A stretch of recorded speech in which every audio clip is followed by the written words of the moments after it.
Listen. Listen very carefully. A girl cannot be a leader.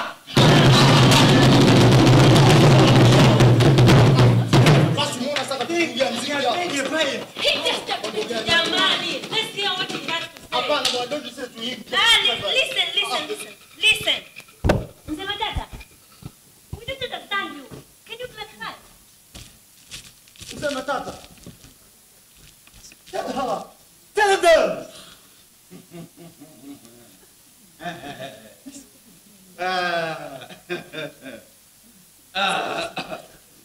What an opportunity. Mtoto wa kike ni msaidizi wa wanaume. Who can take care of the house? A girl should be married and make her family rich. A girl can be led by men so that can be successful.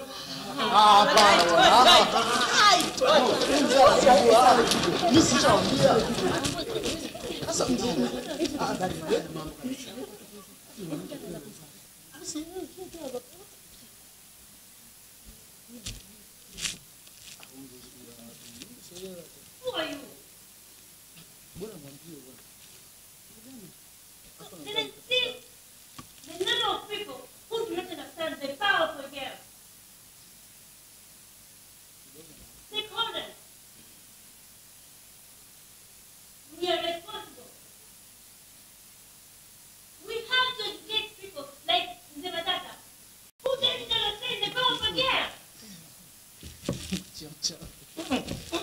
Listen, and I'm going to your point. Tueleze. Well, anyone can be a leader.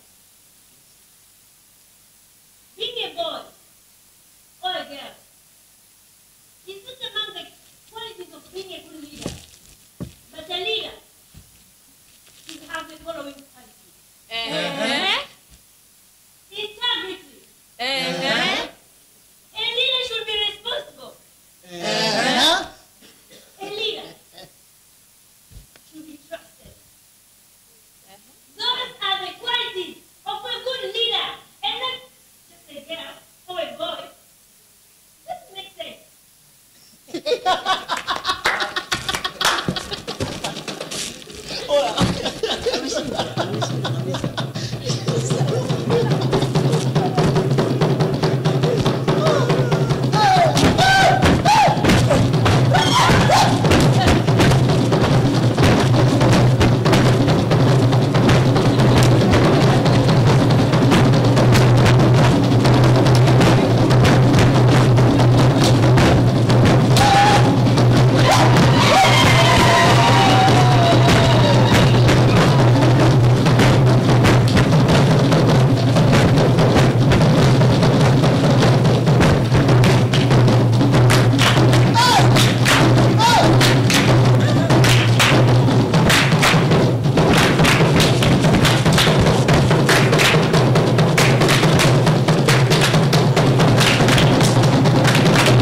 Tuwapigie makofi ya nguvu tafadhali.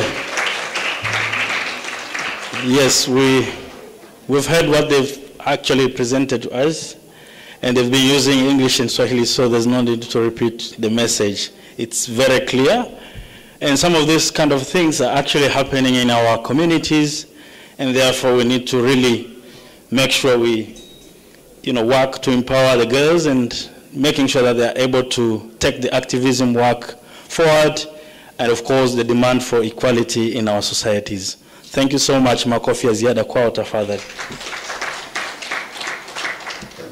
Sawa, I hope this was entertaining as you're coming back from your breakfast. And now we are back to our normal agenda. And you'll realize in the flow of the agenda that we had to skip some of the sessions in the morning to allow for the guest of honor to, deliver her speech and then leave for other commitments. But now, since we're back, we'll have to take some of those sessions back. And before we proceed into the hard talk or the panel discussion, I would like to invite Sharon Ringo and the colleagues from Sharon Ringo Foundation to come here and do the brief presentation of what they've prepared for us, and at the same time inviting the organizing committee to arrange for the panel discussion that will follow after this. Sharon, karibu sana. Makofi kwake. Yes. Yes. Makofi ya ziada kwake. You can see Sharon is coming from this side. Yes, Sharon. Would you like to use the podium or to stand over there? Any. Okay. I think the podium is, it's too big for her. But I have an iPad. You have an iPad, yes, so you have to place it there. Okay, fine. You may just decide to leave the podium and use the mic while you're speaking, okay? Thank you. So this is when you move. You can I won't be moving, I'll be staying here. There you go. Makofi ya ziada kwake Sharon, yes. Ladies and gentlemen, I'm so delighted to be here and really grateful to be invited by Plan International to deliver a speech going with the title, Girl, Child, the Beam Balance of the Future Generations for Championing Climate Change Actions. Guest of Honor, Minister of Community Development, Gender, Women, and Special Groups, Honorable Dr. Dorothy Gwajima. Country Director of Plan International, Ms. Hilda. Honorable Ambassadors, representatives from USAID, leaders from the government and private sectors, representatives from CSOs, esteemed guests, the passionate young minds gathered here today, ladies and gentlemen, good morning. Shikamoo wakubwa zangu. I feel so honored to be here with you today on this special occasion organized by Plan International. As we come together to celebrate the Girl Child and Girl Takeover Day, our strength, resilience, and boundless potential define our future generations. Girl Child Day is a powerful reminder of the extraordinary capabilities that lie within each and every one of us, regardless of our age. The light has been shared by our President, Mama Samia Suluhu Hassan. She has done great things to this country. Today I stand before you, not just as an individual, but as a voice for our planet, a planet that we call home, a planet that is crying out for our attention. We find ourselves at a critical juncture where the decisions we make today will shape the world that we, the children, will inherit tomorrow. The climate crisis is not a distant specter. It's a stark reality that demands our immediate actions. We witness the effects of the raging wildfires the devastating floods, and the vanishing habitats of countless species. It is a challenge that knows no borders, and it is one that we as the global community must confront together. Our choices, decisions, and actions will guide the kind of future you will pass over to the future generations. But here's the remarkable part. The power to create change is within our grasp. Each one of us has the ability to be a catalyst for transformation, to be a beacon of hope in face of adversity. The solutions are diverse and dynamic, and they span every corner of our lives. From the choices we make in our daily consumptions, to the way we use and conserve energy, to the policies we support and the voices we raise, we hold the keys to a sustainable and thriving future. We may decide to close the hope of our future generations or use the key to open big smiles to the world. Our collective actions is like the mosaic of a beautiful tapestry. Each thread is vital in creating a picture of harmony and balance. To my fellow young activists, I say this: our passion, our voices, and our determination can move mountains. We are the architects of change, and we must seize this moment with unwavering resolve. Let us continue to inspire, educate, and mobilize our communities, for it is through unity that will make the greatest impact and prepare the sustainable future. And to my parents, guardians, and leaders in this room, I am humbly requesting you to stand with us, listen to our concerns, support our initiatives, and recognize that our future is inevitably linked with the health of our planet. Together, we can forge a legacy of stewardship and sustainability, ensuring a world that the future generations will be happy to inherit. Girl Child Day is a celebration, but it is also a call of action. Let us leave this gathering with renewed purpose, committed to living a mark of compassion, responsibility, and love on this precious planet. Together, we can be the change makers the world desperately needs. Just to let you know, I'm not just speaking, but I take action every day to educate my peers and community through my speeches and my 3 books that I've poured my heart and dreams into. And they go by the names The Big 5, The Confidence I Learned from My Dad, and My Voice to the World.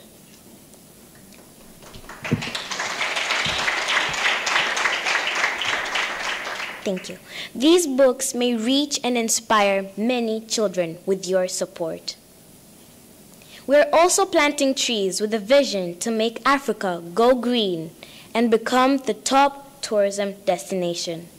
And so far, we have planted over 47,000 trees through our foundation, Sharoningo Foundation. We have a podcast which creates awareness to the global community. We are passionate to do more, but sometimes we are limited by resources. Please support us. Touch more lives in nature.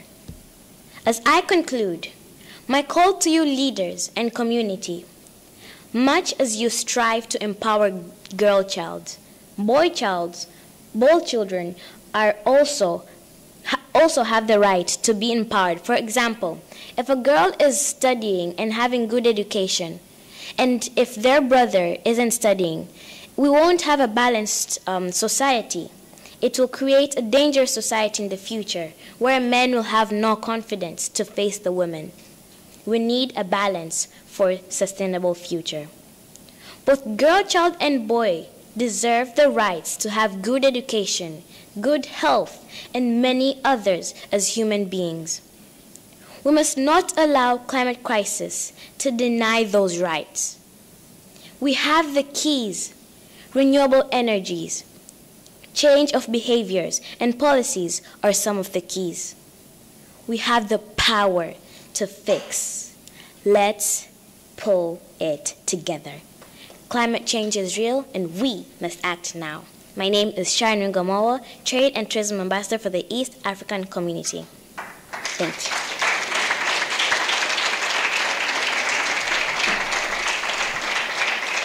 May I also welcome Madam Happy, our admin and program officer, to briefly share the reflection of our contribution to climate action.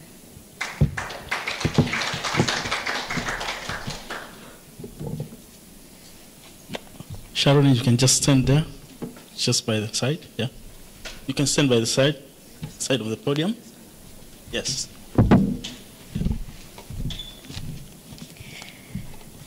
Makofi kwao. I actually have to go to school, so will you please excuse me because I need to rush.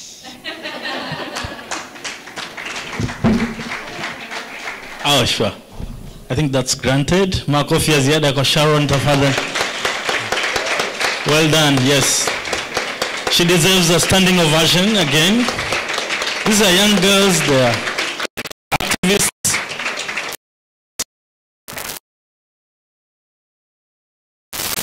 There's something that is happening. I think you can just stand at the front, somewhere here. Just somewhere here, yes. Simame hapa. Ongera Sharon. A round of applause for them, please. Yeah. Yeah. Good. Thank you. Thank you so much. Aye, Madam, you're welcome. Thank you. I also request you to start setting for the panel, please. Mheshimiwa mgeni rasmi, wageni waalikwa na wasichana wote ambao wamekusanyika hapa kuweza kusherehekea siku hii ya leo, na wasalimu wote, habari za asubuhi. Asante.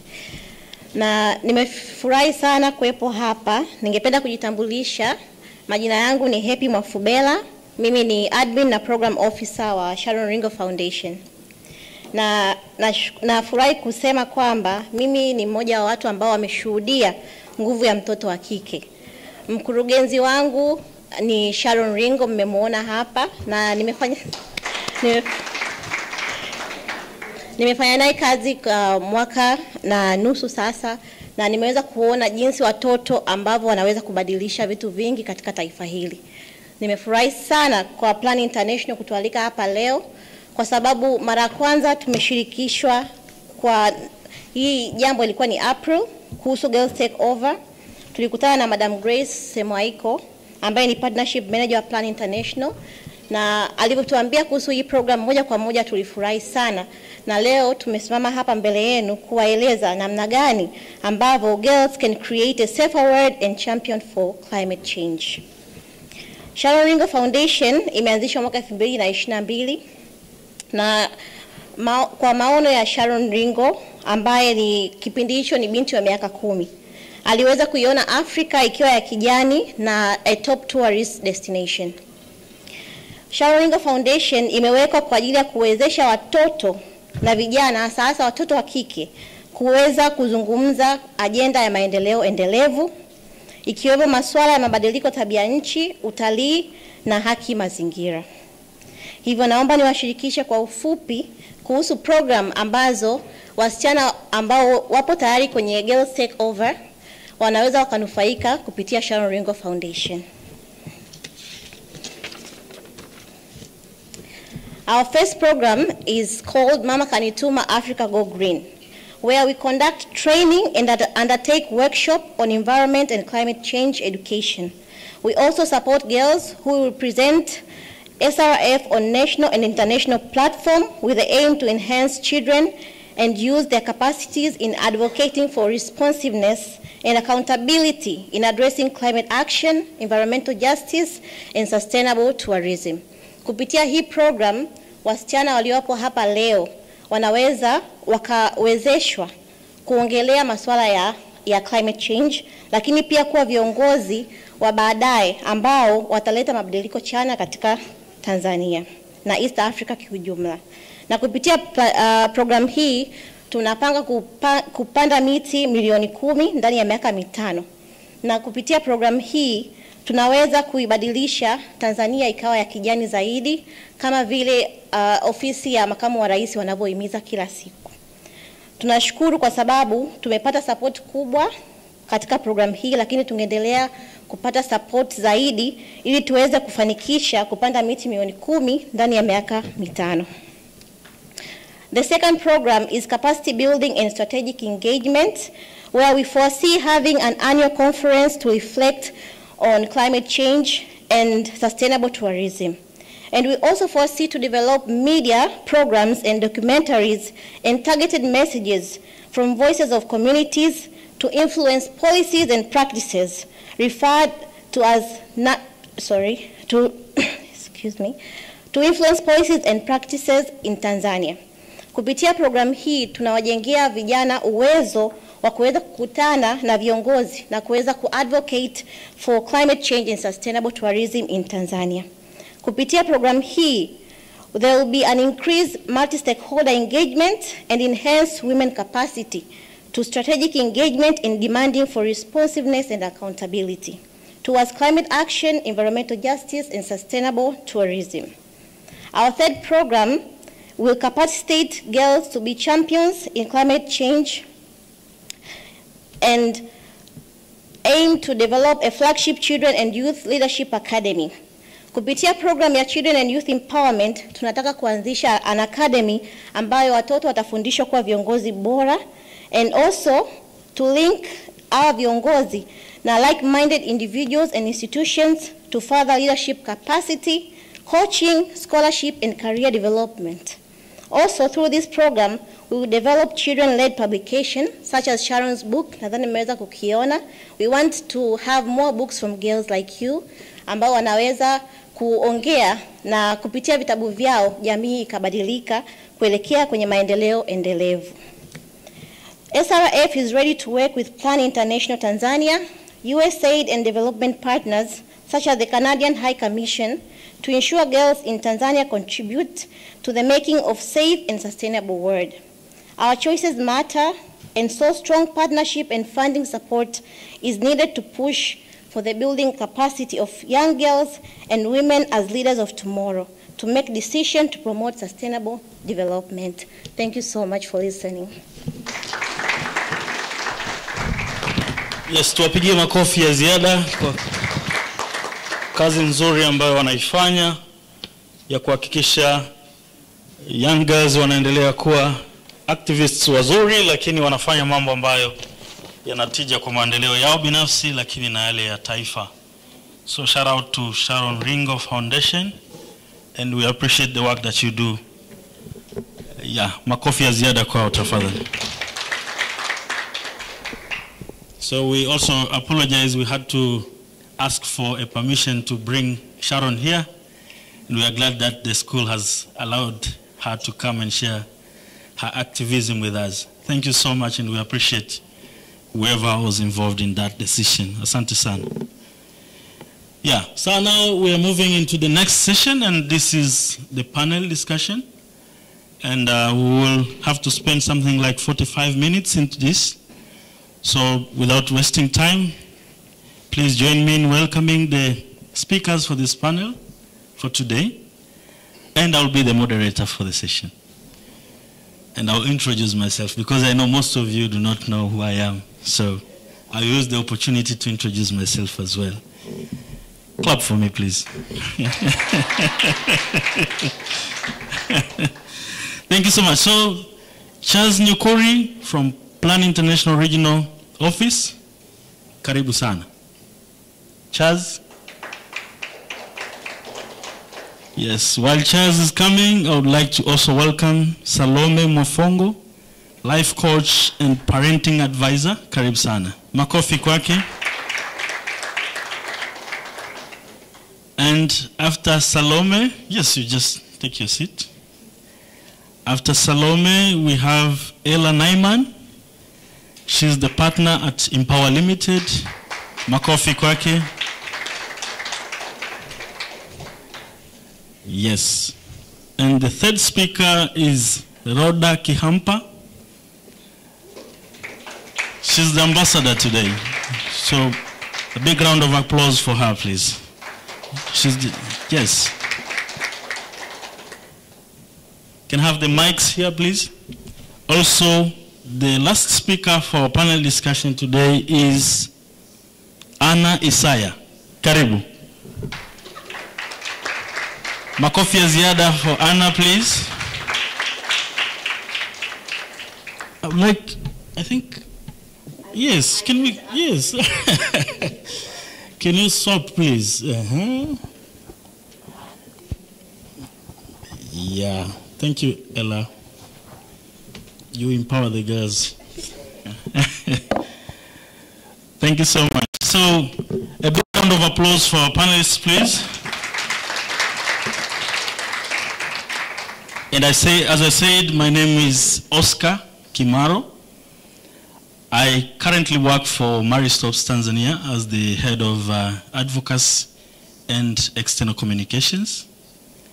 And I have to declare interest. I previously worked for Plan International as the advocacy manager. So this is home. And the colors you can see. And also I am an MC. I do corporate events. I also do host social events as well. So happy to be with you and joining you as the moderator for this session. Yeah. So I think I've actually called your names, but I've not introduced you. So may I take this opportunity, please, to give you a minute or two to introduce yourself properly and how you want these people to know about you. Thank you. Karibuni sana. Maybe we start with you, Chaz. Good morning. Good morning again. Good morning. That's better. I think today we are working with the theme Be The change. Be the change. Share your power. Be the change. Be the change. Share your power. Asanteni. I am Charles Nyukuri. I am the Regional Policy Advocacy and Research Advisor working with Plan International. Basically, I'm in charge of the Middle East, Eastern and Southern Africa. That consists of 15 countries. Tanzania is one of the countries. I am very humbled to share space with these powerful girls. A clap for the girls. And also very humbled hearing the speech from Sharon. From Sharon? Yeah, from Sharon. So thank you so much, and I hope we will interact more as the session goes on. Thank you. Thank you. Makofi kwake, tafadhali. Girls, Take over. girls, take over. Be the change. Share your power. My name is Salome Mwafongo. I'm a founder of Proud Wives. It is a married women association equipping married women with marital knowledge so that they can tackle marriage issues. And I am here as a counselor and a facilitator of relationship and parenting. I'm so honored to be with you today. I'm hoping to share with you my power. Thank you. Thank you. Hello, everyone. Hi, and Shamoni.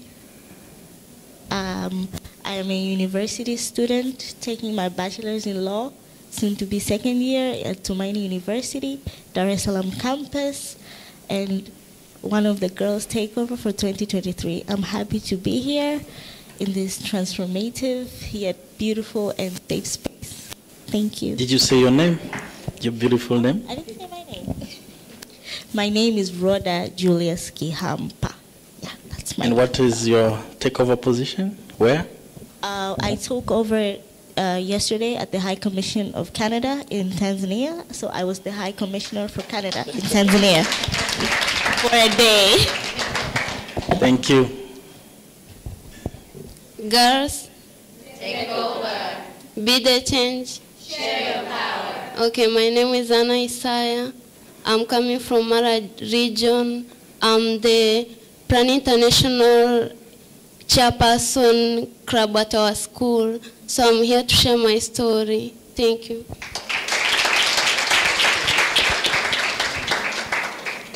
Karibu. Asante. Good afternoon. Is it afternoon? I'm lost in the time machine. It's Not probably yet. still morning, right? My name is Ella Nyman. I am a partner, one of 3 partners of Empower Limited. Empower is a private sector company. It is for profit, but it is a social enterprise. What do I mean by that?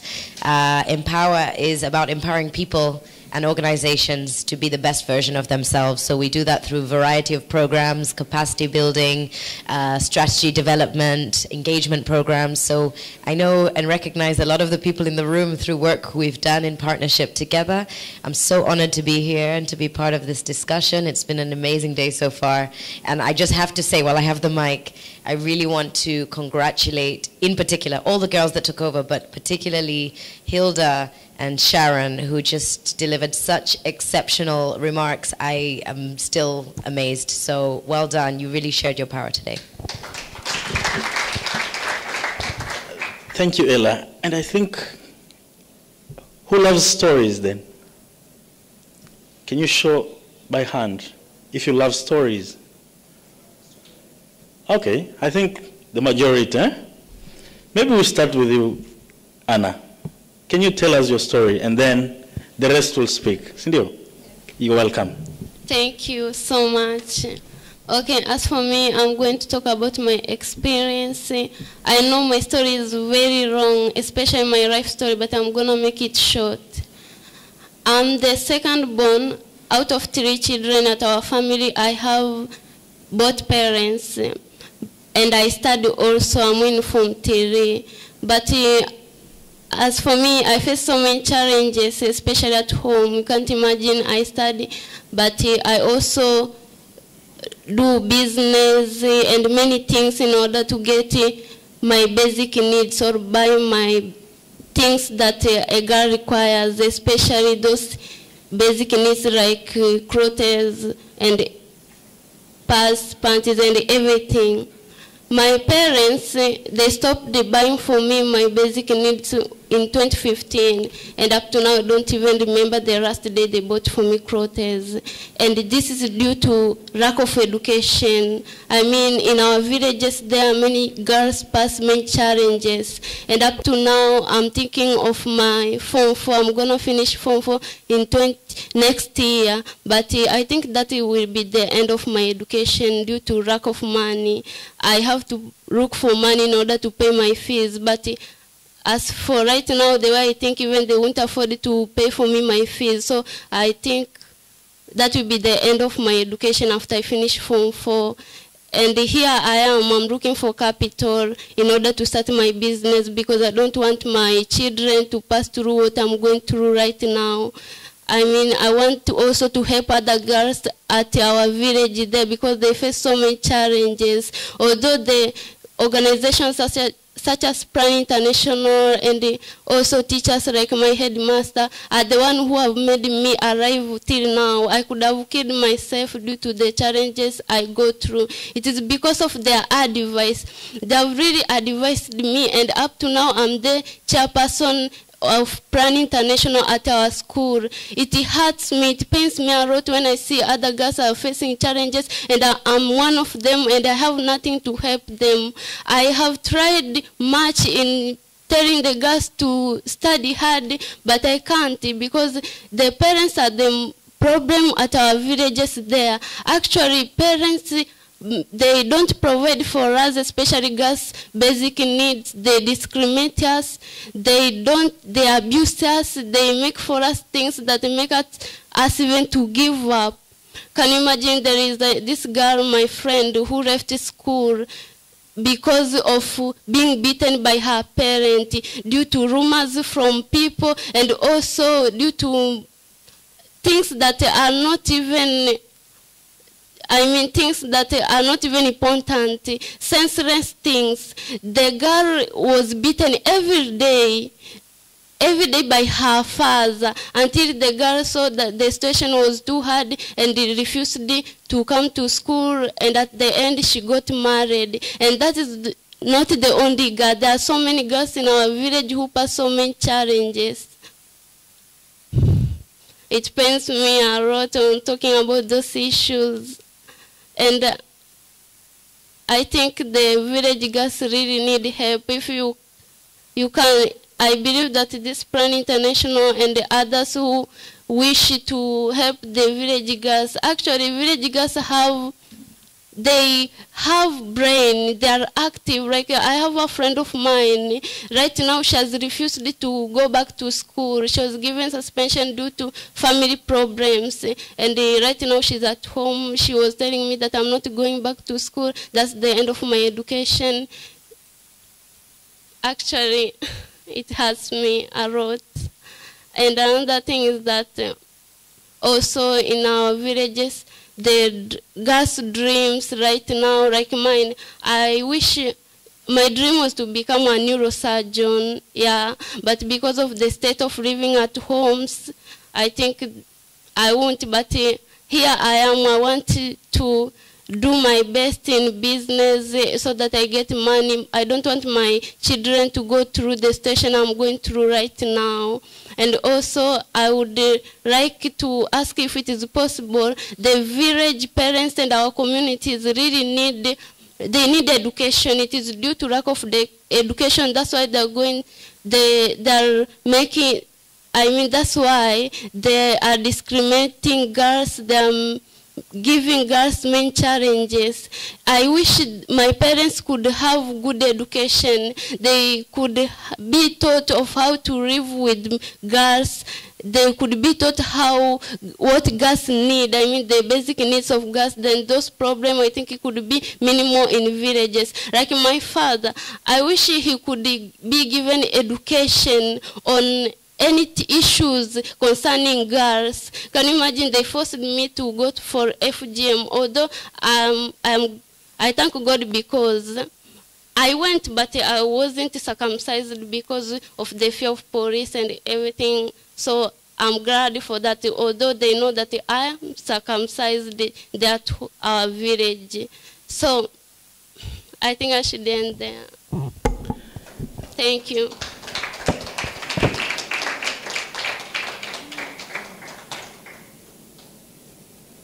A round of applause, please, for Anna.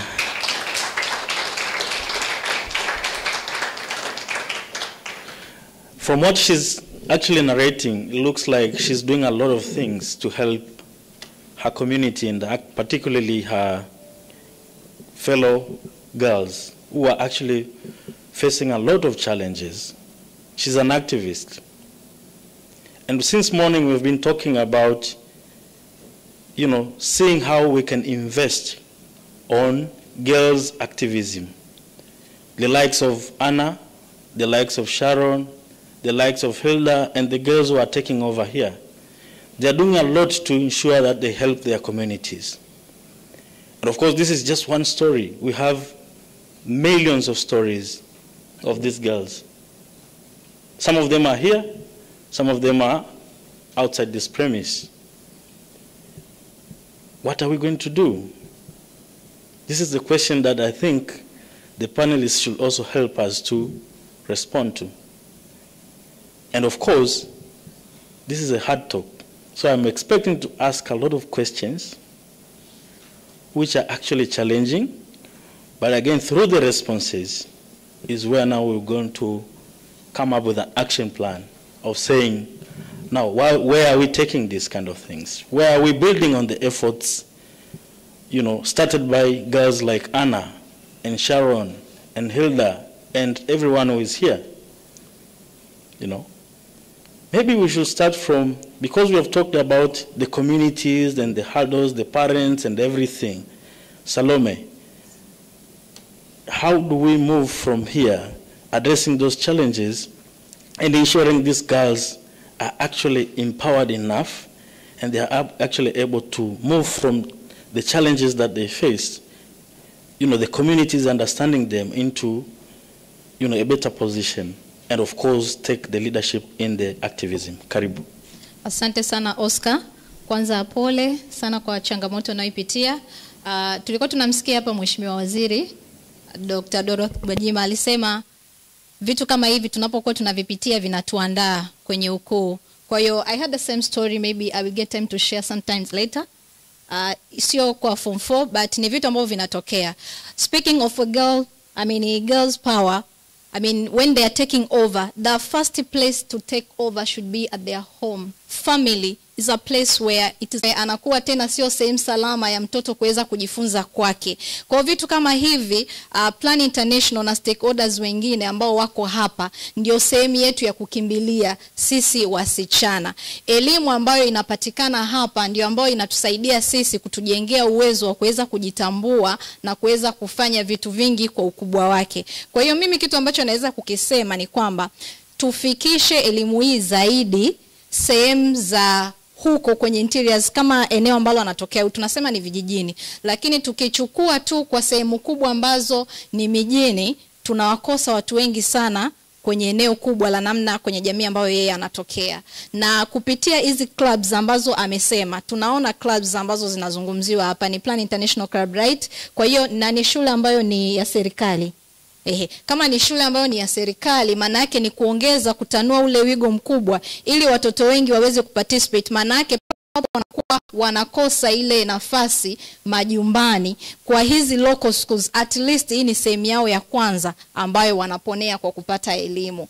Na speaking of economic issue ume raise, mimi naomba niseme kitu kimoja. Some of us are mothers, right? I'm a mother of 2 pia. Sasa hivi tunatengeneza soft generation sana, kwa sababu sisi tuna spoon feed sana watoto kwa kufikiri kwamba wanatakiwa tuwape sisi tuwape mahitaji yao ya kila siku. Ni kweli ni jukumu la kila mzazi, na moja kabisa ni kuhakikisha kwamba mtoto anapata haki ya kupata elimu vizuri na kumpatia mahitaji yake muhimu yale ya lazima na mengineyo. Lakini at the same time tunatakiwa tuwalee hawa watoto wakiwa wanakuwa kwa kuelewa kwamba kuna siku watajitegemea. Sasa kwenye nini na namna gani ambavyo wataweza kujitegemea, lazima tuwa-equip na ile knowledge ya kutosha ya kuweza kufanya kazi nyumbani ili waweze kuengage na mazingira yao vizuri. Kwa nini nimelizungumza hili? Ninaamini kabisa ambaye tumemsikia hapa lazima atakuwa alikuwa anafanya kazi nyumbani. Kama angekuwa afanye kazi nyumbani leo hii angeopt kitu kingine chochote. Angeweza hata kujiweka kwenye prostitution na other stuff such as stealing na vitu kama hivyo. Au angeweza kudrop school na kwenda same. Lakini huyu mtoto amewaza nje ya box. Ameangalia ni nini ambacho kiko kwenye mazingira yake. At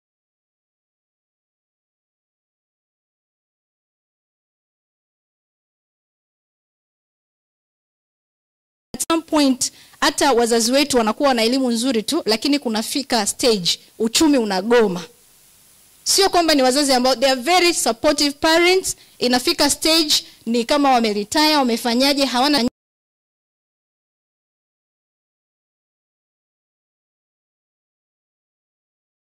ile elimu ambayo informal learning, kwa sababu sasa hivi we are pushing our kids tuenda shule sana, lakini huku nyumbani hatuwa equip na hizo skills ambazo ni informal learning from 0 to 8 kwenye cognitive age, 0 to 13 age, home economics, that home family education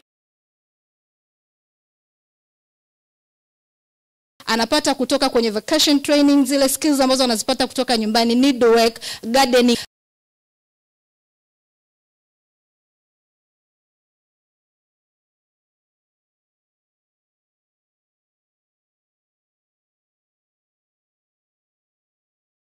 Kwamba sasa hivi, lakini zaidi tulichukue pia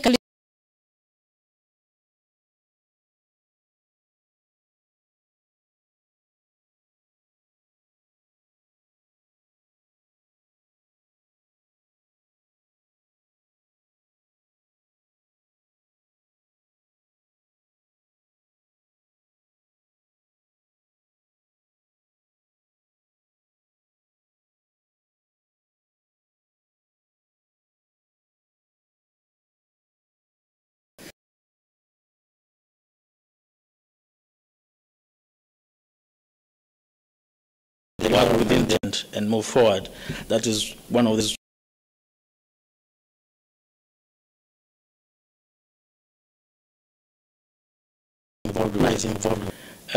the Plan International State of the Girls World Report for 2023 found out that 27% of the girls who are actually active like Anna have expressed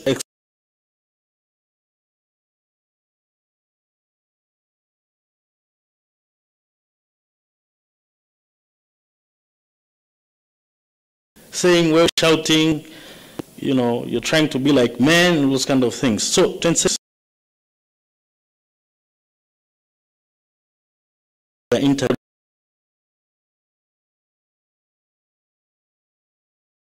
how do they overcome that? I'll come back to you with that question. And yeah, now we've heard from the community perspective and everything. Now we should move into maybe talk to Hilda.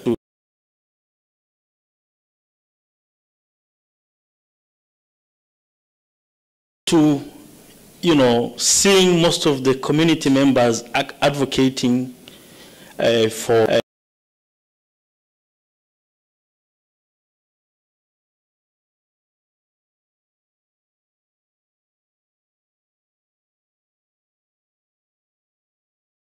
talking about on equality issues.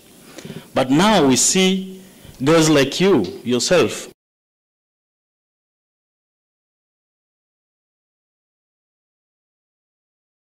there's a certain group of community or generation in a community that is entitled to do activism and not the normal girls like you, who are leaders of today.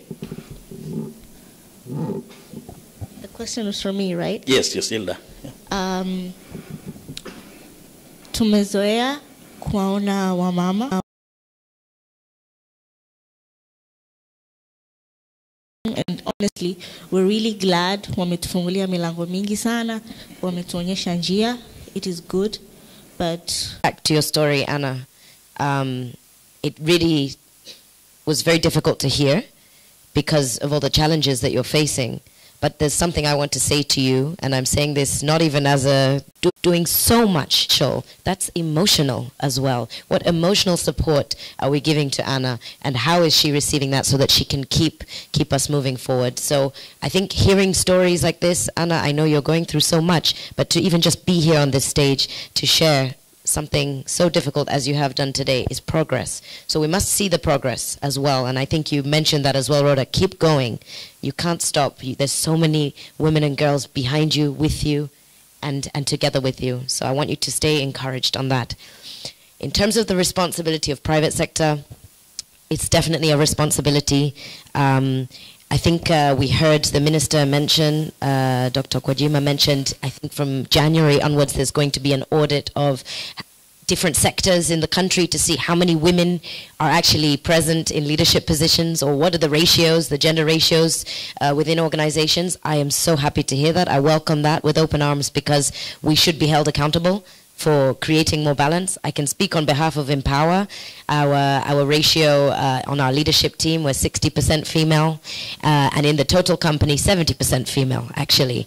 So it's intentional. It doesn't happen by accident. This is what I want to say. It has to be intentional. And some people, to be very honest with you, we actually get backlash, you'd be surprised, from people coming to us and saying, why do you only hire women? Why do you have so many women?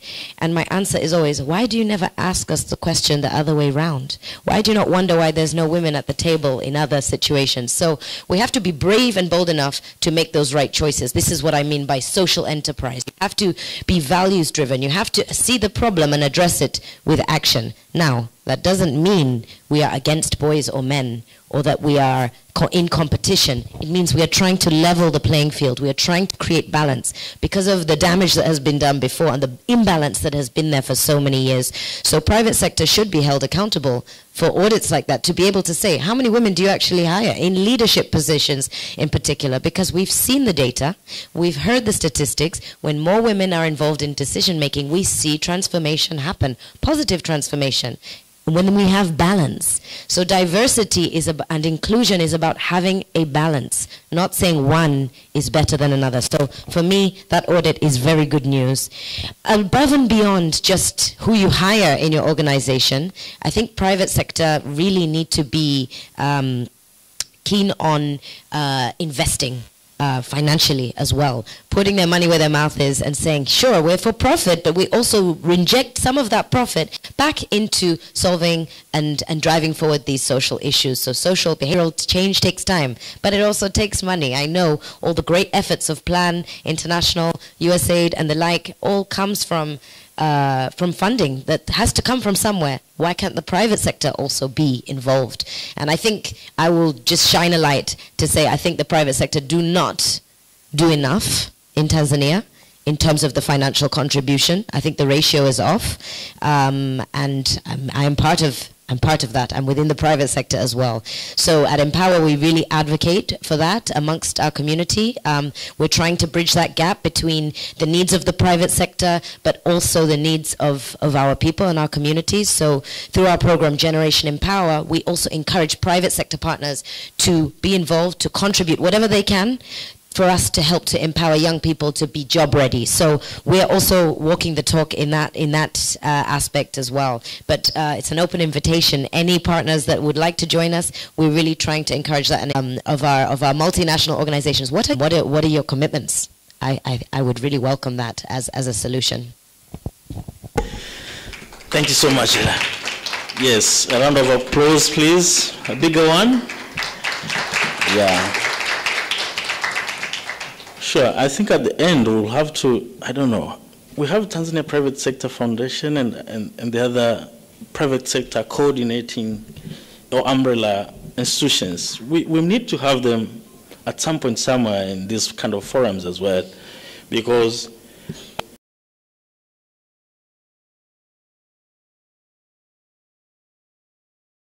in the community. And you cannot just say, I got this profit, so I decided to take this amount of dollars into the community, and you just end up giving it to people who are actually not in need, you know, and no accountability on those kind of things. Maybe we might need to have a deeper conversation around that as well.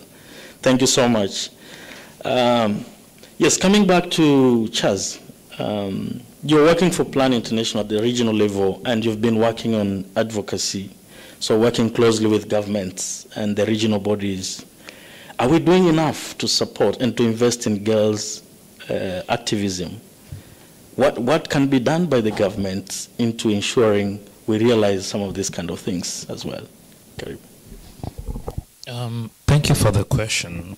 And I just want to agree with the rest of the panel. Anna's story is really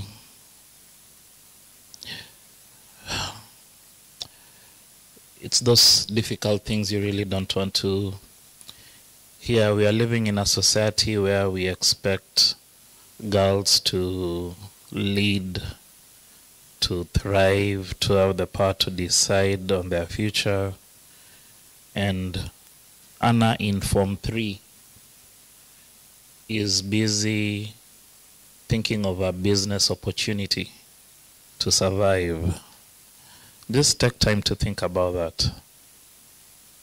A Form 3 student escaping the jaws of female genital mutilation,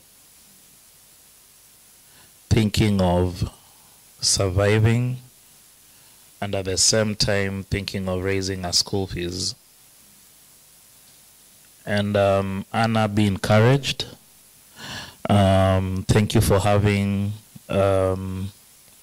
the power of sharing your story in this panel. It's a difficult thing to do, but your words represent thousands of girls who are not in this room. So I'd like to mention 5 things briefly on what more needs to be done. I think you've been mentioning the state of the girls report that was recently launched by Plan, done in 26 countries. And I think some of the things that we realized in that report was the purpose of removing barriers that make girls not thrive. And these barriers are cultural in nature, they're legal in nature, and I think there is need for us to do so. In a country like Tanzania, if I'm not wrong, I don't think if we have a specific law on FGM, against FGM, and I think that's a place where we need to start having this conversation. And when you go to some countries, they have an anti-FGM board, a board that is entirely responsible for working on FGM issues. So I think that goes back to the legal framework conversation in terms of having the necessary legal framework to tackle. I've always had this argument that we have laws, but laws are not implemented.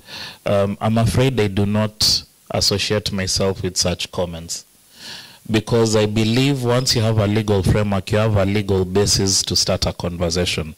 You'd rather have a law that is not being implemented than not have a law at all.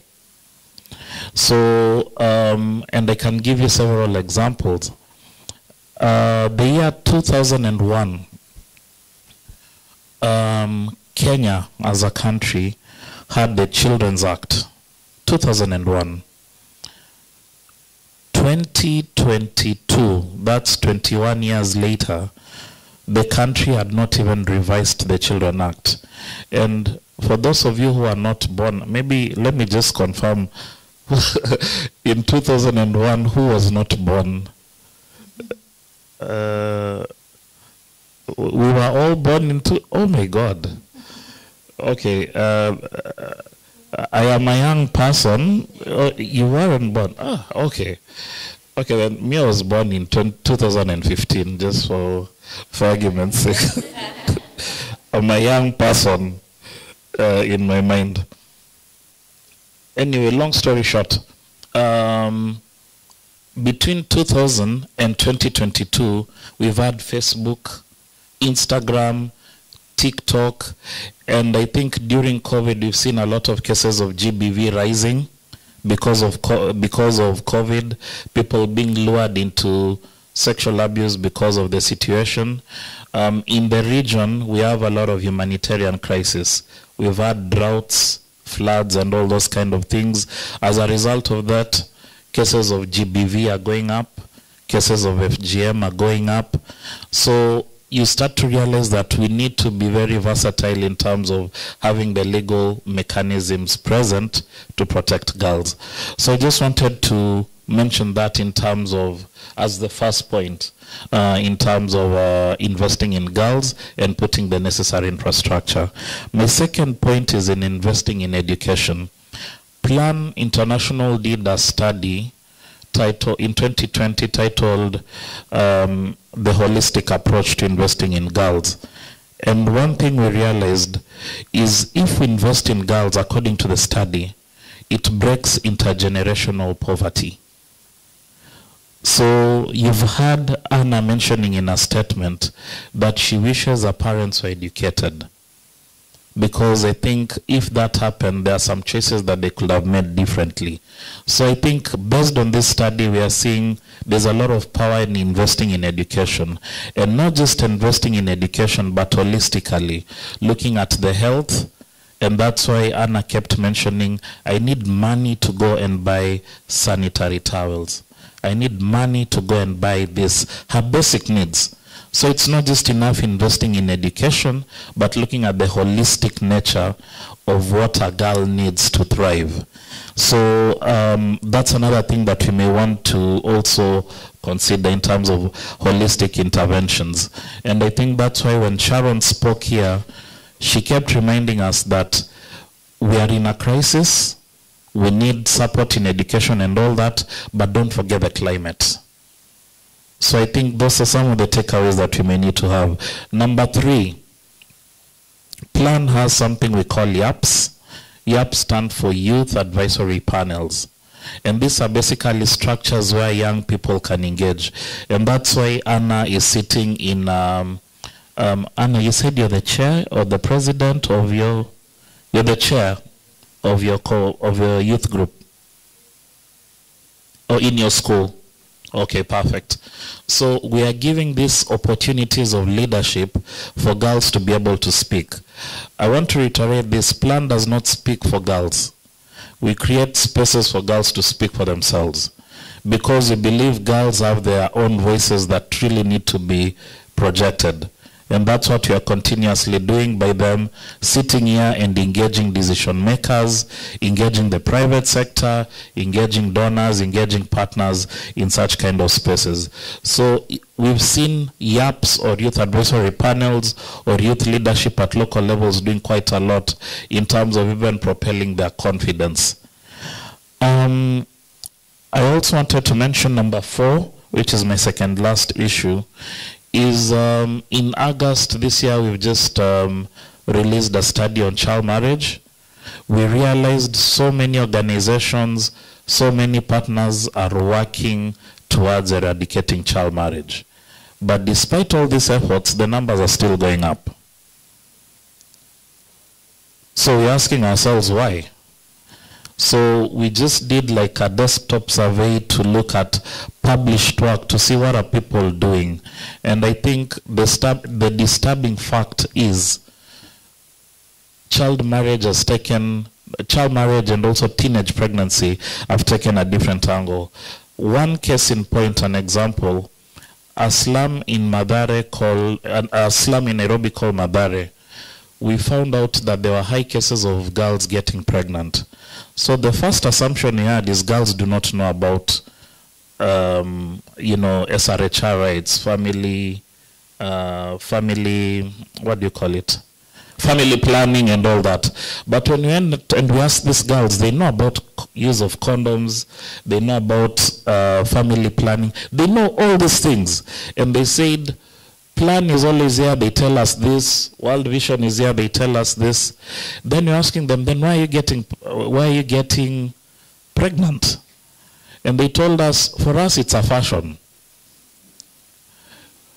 We agree that in August, all of us will get pregnant. And even they start naming their children after, artists. Me, I'll call my child Chris Brown. Diamond, Dangote, all those names. Calligraph. So it's like a fashion for them. And they even have plans that after we get pregnant, we are all going to enroll ourselves in this institution that offers support to young girls. We'll get capital to start a business. So you will start a donut business. Me, I'll start this business. Then I think we can all come together, rent a house, and it's like they have their whole plan figured out. So they're not even thinking about STDs. They're not thinking about their education, because these are girls who are around 16, 17. So we were really shocked by such kind of findings. That means we really need to change tact in how we do our child marriage work as partners, as NGOs and all that. So I think that study, as my 4th point, really gives us insight into this. And my final point is on FGM.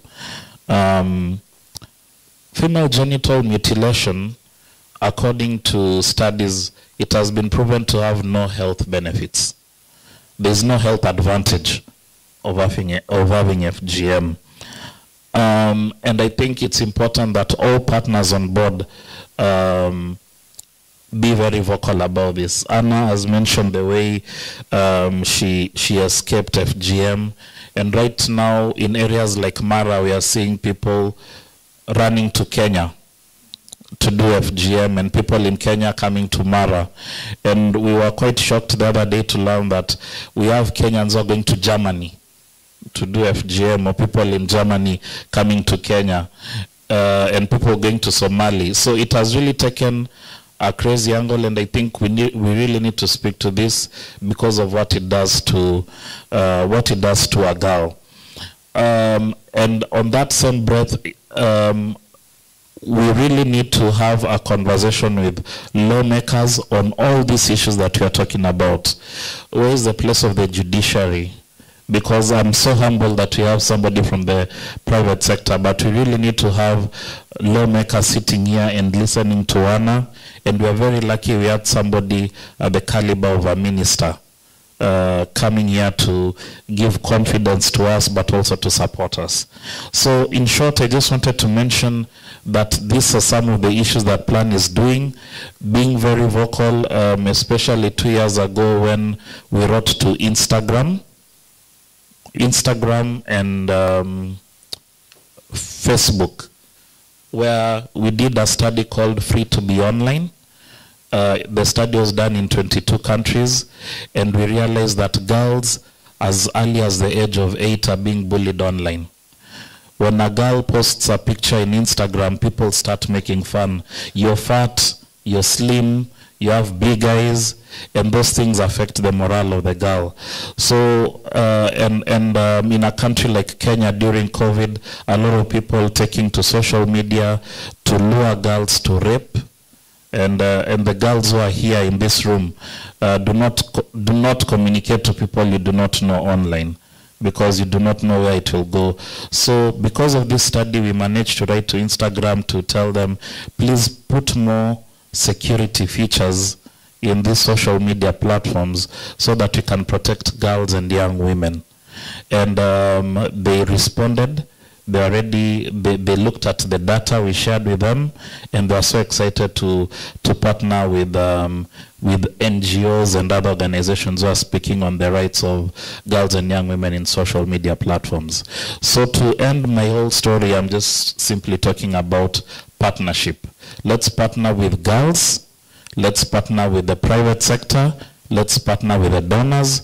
Let's partner with the media. Let's partner with everybody who's ready to support the plight of girls and young women. Thank you. Thank you so much, Chaz. Yes. Thank you so much for outlining your points very clearly, and I hope we are also taking notes and get ready to contribute and maybe ask questions, because now I'll take the mic to the floor, but before I do that, get prepared, write your question, and get ready to shoot it. I asked you a question, a comment on, and I think Chaz has spoken about it. You are an activist, you're labeled, you are ashamed because, you know, of what you do. People will say you'll not get married, you'll not be, you know, all those kind of things. So 27% of these girls from this report will, you know, mentioned something like that. And it's not everyone who has the audacity to actually stand and pass through that process. What needs to be done in the community? And of course the family members as well, because they'll start pointing fingers at you, and before you realize, you're done. 25% of these girls who are actually activists, and some of them interviewed, expressed being emotionally unwell as activists. So someone like Anna, someone like Sharon, when they speak, they feel a sense of fear and sort of emotional, psychological unwellness. And this is also a very big issue. And because if I see you struggling with your health and your emotions, I will not be joining your club. You know, what advice can you give to these girls who are actually the young activists? Because also a bigger chunk of them, 17%, expressed fearing their safety to speak and talk about the issues that concern them a lot. So what advice will you have? And then get prepared to ask or contribute into this matter. Thank you, Oscar. Hear me, girls activists, the young one. This is not easy. Rhoda here said this journey is not easy. And this is the matter for community. The attitude that is, they are very negative, especially when it comes to a girl child to stand out, because the society thinks that she has come to outbest men, you know. And hivi vitu ambavyo tunavizungumza hapa kwa ushauri zaidi, wanasema kwenye jamii hakuna watu wao wanapenda kusherehekea mchakato. Watu wao wanasherehekea matokeo. Kwa sababu gani? Mchakato is really hard. So when you're in the process of making something and kukifanya kile kitu kifanikiwe, people don't understand. ila results zikija everyone will be applauding, right? Jamani hongera sana, umefanya vizuri. Kwa hiyo kwenye huu mchakato sisi young girls tuendelee kushika hatamu mpaka kieleweke, kwa sababu hiyo ndio inaonesha ni namna gani jamii haielewi. Kwa hiyo quitting, it doesn't solve a problem, but pushing forward, you make them understand by results. So tuwe na ile target kwamba there is a day tutafika hapo ambapo tumefika. Mimi pia nilikuwa labeled, nilikuwa pia educator from primary to secondary. Niko labeled. You speak about bullying. Bullying, it has been an issue from our families. Mimi mwenyewe, some of my family members were telling me, hey, concentrate na shule, achana na hivi vitu vingine. That's why I was saying hata kwenye kumuengage mtoto kumpa elimu, tusibezi zaidi kwenye kumpa ile formal education. Kuna vitu kama hivi ambavyo vinamfanya siku kama hii leo. Mimi niko hapa kwa sababu ya elimu kama hizi. Oscar and I tumekuwa restless alumni. Tumekuwa capacitated na elimu hizi life skills education. Kama sio hizo, we can't stand out kwenye families, kwa sababu kule nyumbani wazazi wengine hawawezi kutukapacity sisi na hizi life skills education. Kwa hiyo tunavyozipata kwenye platforms kama hizi za Plan International ndo zinatufanya sisi tuweze ku stand out hata nyumbani. Kwa hiyo ile emotional stability pia comes from social learning skills ambazo nimesema ni muhimu zaidi kuzacquire from home na huko shuleni, the way we engage na watu wengine. Alafu pia maisha hayafanani. Kwa hiyo hapa tuko young girls, some of us we are not coming from the same backgrounds, but we might look the same kwa sababu hapa tunaonekana maybe we are in uniforms and everything. Kila mtu hapa ana pass through, ana undergo something uko kwenye familia yake. Lakini sasa tunapokuja sehemu kama hii, this is the only platform or a forum that we are given to speak out our mind. We are sharing our stories. So when you learn from someone else, you take that story, it doesn't mean that you are going to imitate, do the same lakini unakuwa umejifunza kitu na wewe inakusaidia kukuongezea kitu cha kufanya kwamba okay, kama she made it, I can make it too. Kwa hiyo ni kuwa na ile courage ya kuendelea move forward na kuhakikisha kwamba tunapata zile results ambazo tunazihitaji. Oscar, yes. Can I just say one thing? I promise 1 minute, because this is such an important point. Sure. I was having a conversation in the tea break with Esther. Actually, Esther's my boss. Hi, Esther. Stand up. She is taking over at Empower. And we were talking about this day, and we're talking about the takeover, and congratulations to Plan, because I find we've been partners with you on this for the last, I think, 4 or 5 years, having girls come to Empower to take over, and it works. And the reason it works is we get to share stories, we get to learn from one another, and we build our confidence. And the conversation Esther and I were having was, I said, do you guys have somewhere, a group where you guys are going to stay in touch, this group, this year's alumni? She was like, yeah, we have a group. I said, it needs to continue, because this is a platform now. You've started something. So remember your collective power, and if you're going to share your power, you have to take it as well. So what are you guys going to do after today together, rather than we all go back to our lives and disappear? You have to become a group. And I said to Esther, you need to be the chair. You need to keep it moving. You need to demand that online call with the minister. It comes from you, from us. So that collective energy is very important. Let's not forget it. And when you look at programs out there in schools where you have clubs, your voice is so much louder when you're together. Even Anna mentioned she's talking about her friends facing different issues. If we're all doing it alone, it won't change. So that togetherness is critical. And don't forget the boys. They should also be in the conversation as well. Asante Makofi. Thank you so much, Ella. That was very useful. Thank you for bringing it up. Now it's time for you, listeners, participants. You're not just listeners, you also have to play part in this. And because at the end, all of us gonna sign there, you also have to speak something and commit to do something. So Secretariat and the organizers, please help me pass the mic. Everyone who wants to contribute, we limit ourselves into 1.5 minutes or 2 minutes. So that many of us can also contribute and speak. It's very useful, and we love it. If you have a question, you can direct it to the panelists, but if you have a contribution, you also say that. Karibu sana, you can stand and introduce yourself and spend 2 minutes to contribute.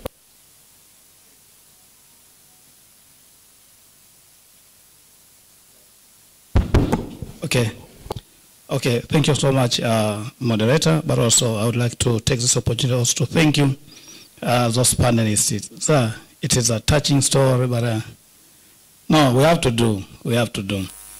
Okay, my name is Godfrey Xemba. I work with World Vision Tanzania. Thank you. So I'm very interested on the issue of engagement of the private sector, especially in, for them to engage in social contribution. So as the presenter or representative from private sector said that the private sector is do not do much on the social contribution.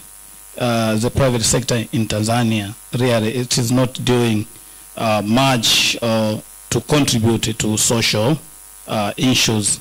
So my question, or just my highlight on this point, that now, how now can we bring different private sector stakeholders now for them to engage in social responsibility issues, including on interventions to empower girls and other marginalized group like those those people with disabilities.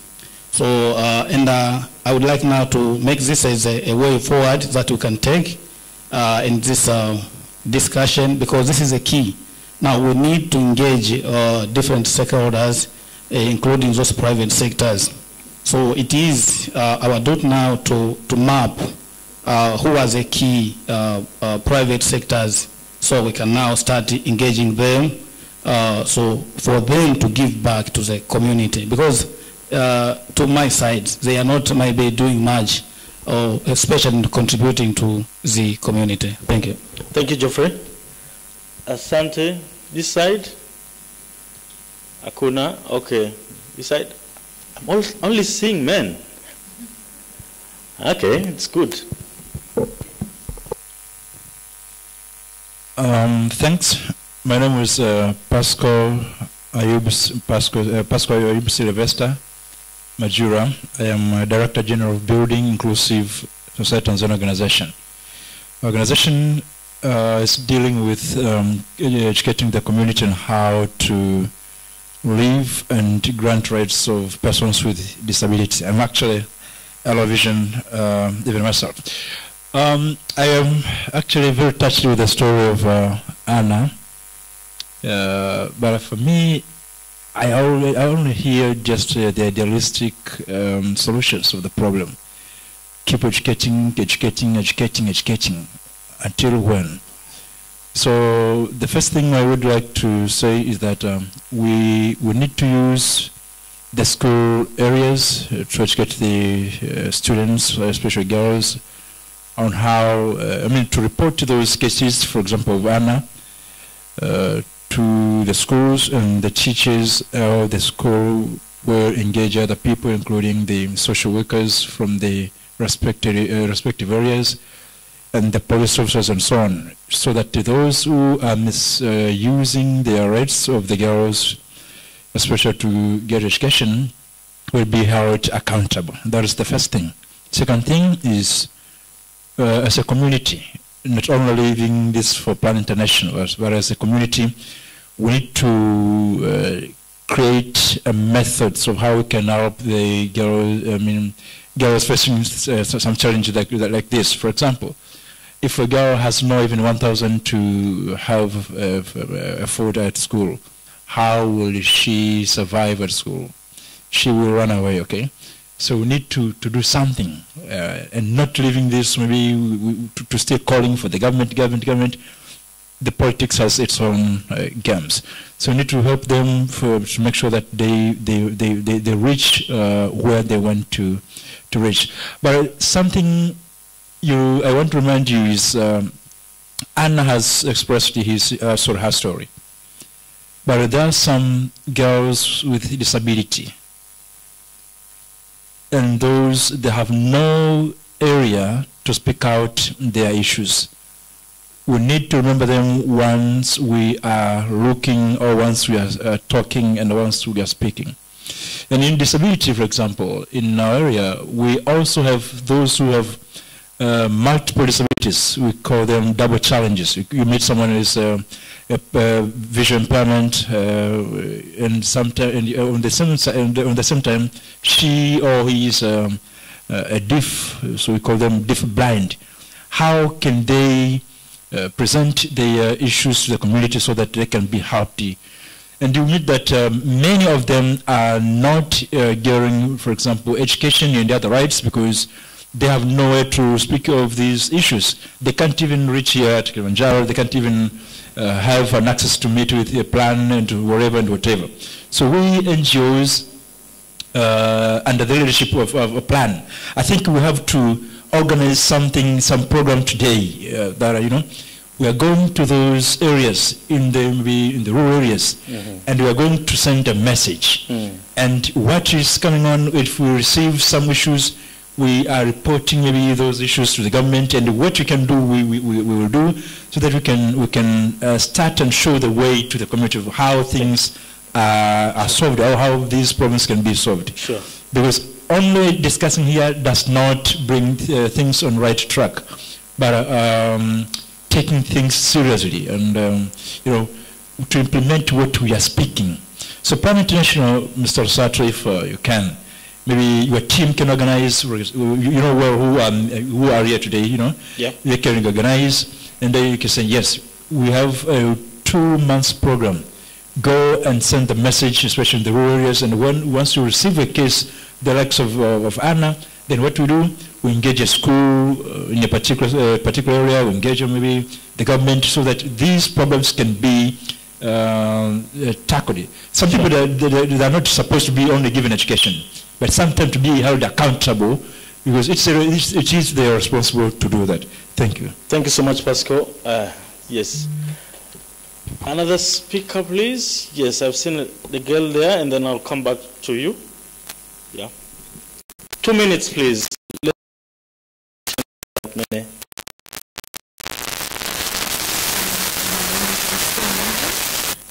I just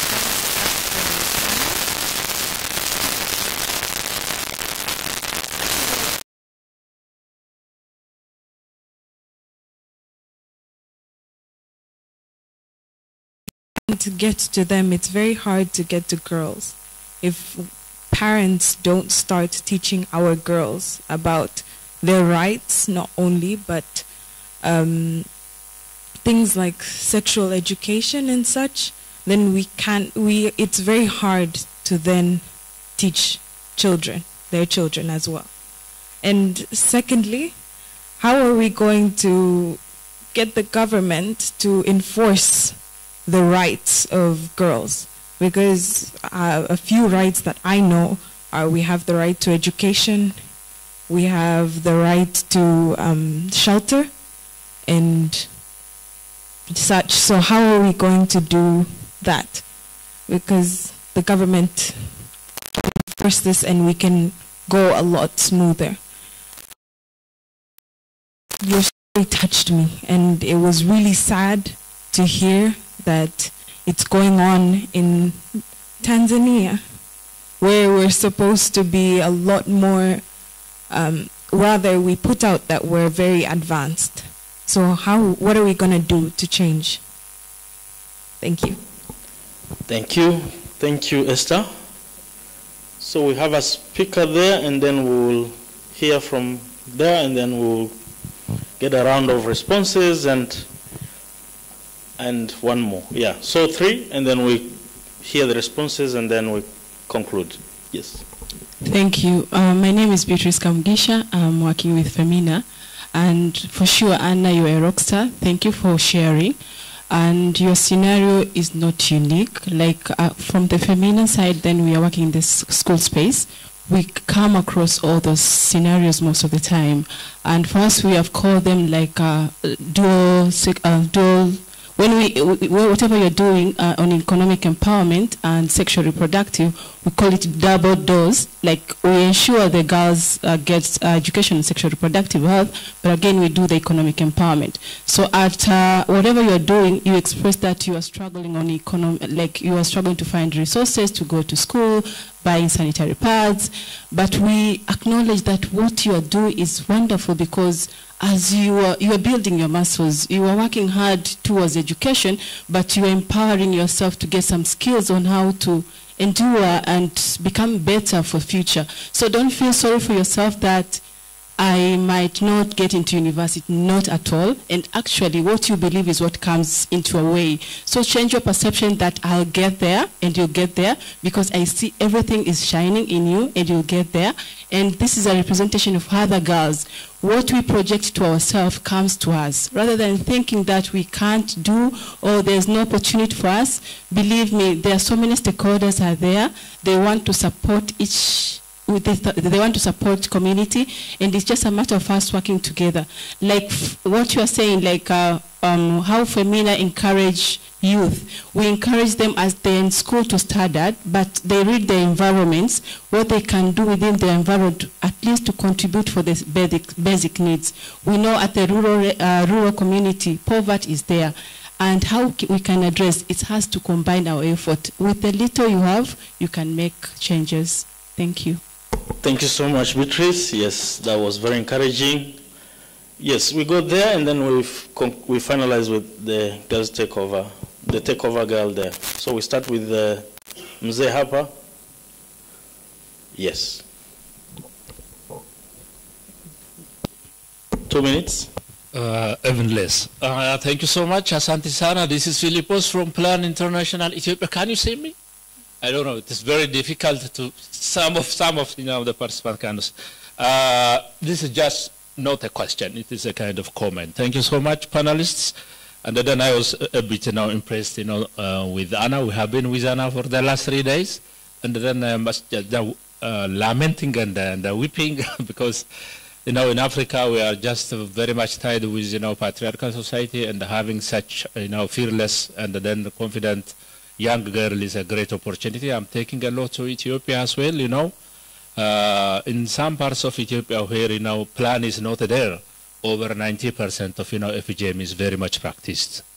And then I learned a lot, and then thank you so much again.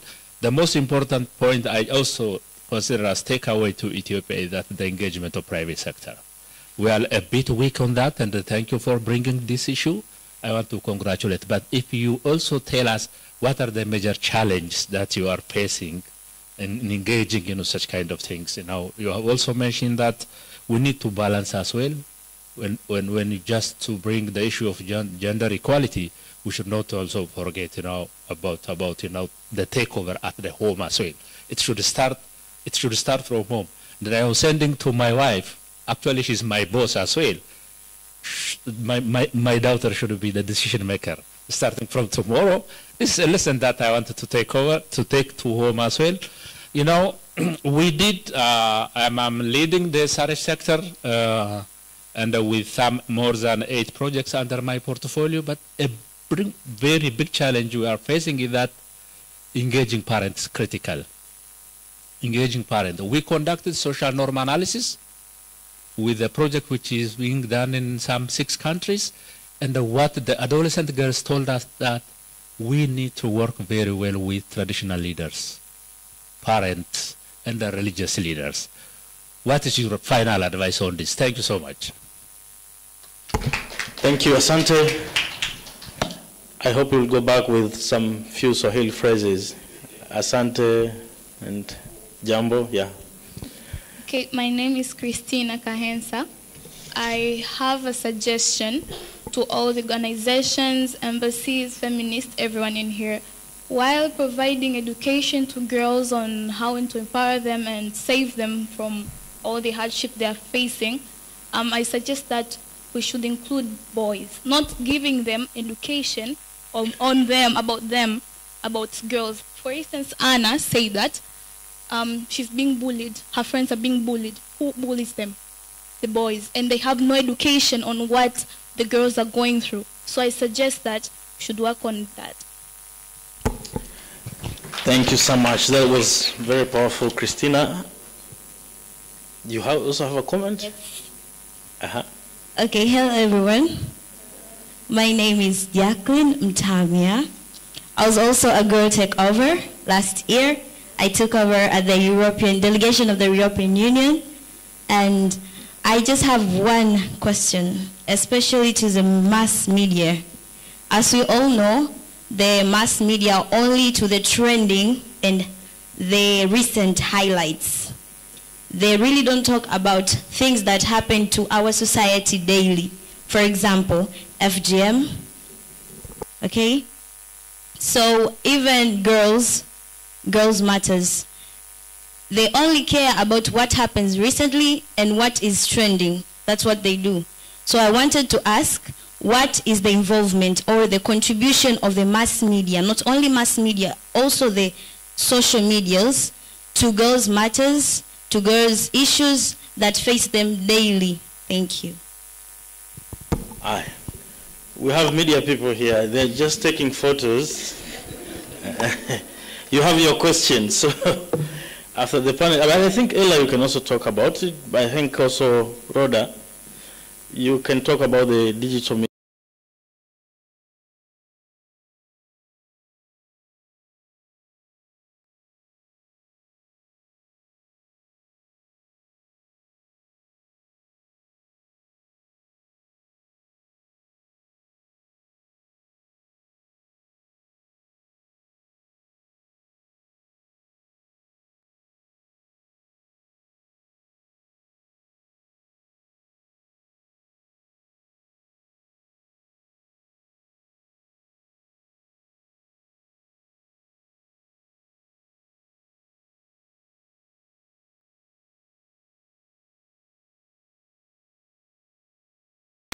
Equality. I know you've heard some of the questions. You can just decide to choose which one to respond, but I think also, as we are contributing also some of the things that have been asked, you've also touched on them. So maybe we should start with Ella, and then we will come to Rhoda, and then I will give a round of response to each one of you. Karibu. Thank you, Oscar. Thank you, everyone, for the questions. I've been trying to keep up and take notes on areas where maybe I can contribute. I'll start with Femina. So nice to see Femina in the room. I serve as a board member on the Femina HIP board, and they do fantastic work, and I know you partner with Plan as well. We partner with Plan, and I really would like to bring to light the methodologies that Femina use. It's really about grassroots activism and the clubs, the FEMA clubs in the schools. I believe there's around 3,000 clubs across the country that are led by students in school. Boys and girls are part of those clubs. So the conversations they're having with the support of Femina and other partners is really their conversation. And I think that's very important in creating support systems in schools. I hope your school has a FEMA club. If not, talk to Beatrice. And really empowering the voices of young girls and boys. So that's very good to hear. And I think when we talk of that 27%, which we're trying to strategize, how do we reduce that number of, the lack of support that's being felt? It's really about empowering voices and doing that collectively. One voice is not as loud as 10, is not as loud as 100, just like a choir. So how do we create those connections between clubs, and how do we bring our ideas together? So yeah, the alumni of the Takeover family is very important. I reiterate that point. And I think to the question about how do we have more inclusion of people that maybe are not in the room or can't contribute to the conversation, maybe they're blind and deaf, how can we create spaces that are very targeted for those voices to be heard as well? I think that's a very good point, a very important thing that we need to plan. I'll speak to the private sector question. I think I can be the messenger. Don't shoot the messenger, though. The message is not always easy, but I'm going to be very blunt and honest. Private sector's primary goal is to make profit. It is all about the bottom line, and that's just the way it is, and that is the key difference between the private sector and the development space and the public sector. And that's a healthy tension in some ways, because we both bring different things to the table, but one needs the other. And I think, back to the question that was asked by the gentleman, how do we bring on board the private sector? We have to understand that that is their goal, profit. So how do we help them to maximize their profit while still dealing with social issues and seeing the value in doing so. And I know that doesn't always make sense on paper, because we should all care out of the goodness of our hearts beyond the bottom line, beyond the profit. But if you know that that's their goal, how do you help them to achieve their goal? Because supporting such social issues is also can be profit generating for them. It can be a double benefit. So how do you speak their language? And their language, now to get specific, is, okay, what's in it for me? This is the truth. I'm so sorry, it's the truth. The private sector, what do I receive as a result of giving funding to your program? So what visibility are you giving me? What access are you giving me to potential customers that could join my telco or my bank? And perhaps that's fair enough. Yeah? So we might not agree with it, but that's actually the only way, is to say, what's in it for you? How can you give something but also receive something? And that something is bottom line. That something is customers. So without obviously putting anyone in a situation, any young people in an unsafe situation, you have to be careful what partners you bring on board so that they are not becoming customers of the wrong kind of entity. But if it's something legal and something positive that can actually empower them, actually the banks and the telcos can really help to create communities, digital money systems that can actually drive economic empowerment. So actually you can talk in that way and say, how can we use your products and services to actually benefit the programs that we are running? So I would see it that way. Sometimes their contribution doesn't have to be financial, it can be services. I can speak on behalf of Generation Empower. We've approached a telco and said, can you sponsor us? The answer was no, we don't have any budget. But then we said, but you have data bundles. Can you give us data bundles so that the students can learn online? They said yes. And they gave us the value of many million shillings of data bundles and whitelisted platforms to say, actually, when students on your program access this website, they won't be deducted any data, so they can actually access it without internet. So that's already a means for getting private sector support, and they can be named as partners as a result of that. And for them, it's a win-win situation. They're giving something they already had. So it doesn't have to be a money transaction. That's very important, I think. Use their services and use their systems that are existing, and help them to piece together the connection why it's important. And this is impact stories. How are you telling the senior decision makers, who are human beings and have children and have hearts and do care, why it's important to help? And I think I would have liked to see in this room more senior CEOs and decision makers from the private sector. I know they're busy and time is money, but even if they could have one segment, an hour, where you can just present to them or find a platform to say, why is it so important that you support us? What do we need from you? Sometimes they even need to know, what is it that you're asking for? Because truthfully, they don't have time to figure it out. So they're saying, tell us what you need and we'll tell you what we can give, but don't forget to tell us what we get as a result. So I would say, position the storytelling in that way. What will they receive? So that was what I wanted to contribute. But my last point, because I know it's the last time I get to speak, I promise I'll be 30 seconds, is just, I know we've talked about also, Esther, your question was very good around how do we educate and bring on board the parents and the older generation. And I know there are efforts already out there to do so, but the truth of the matter is, in some cases, it's too late. Truthfully, we're talking about generational differences and social behavioral change. So my message would be, without discrediting, work that's ongoing, focus forward.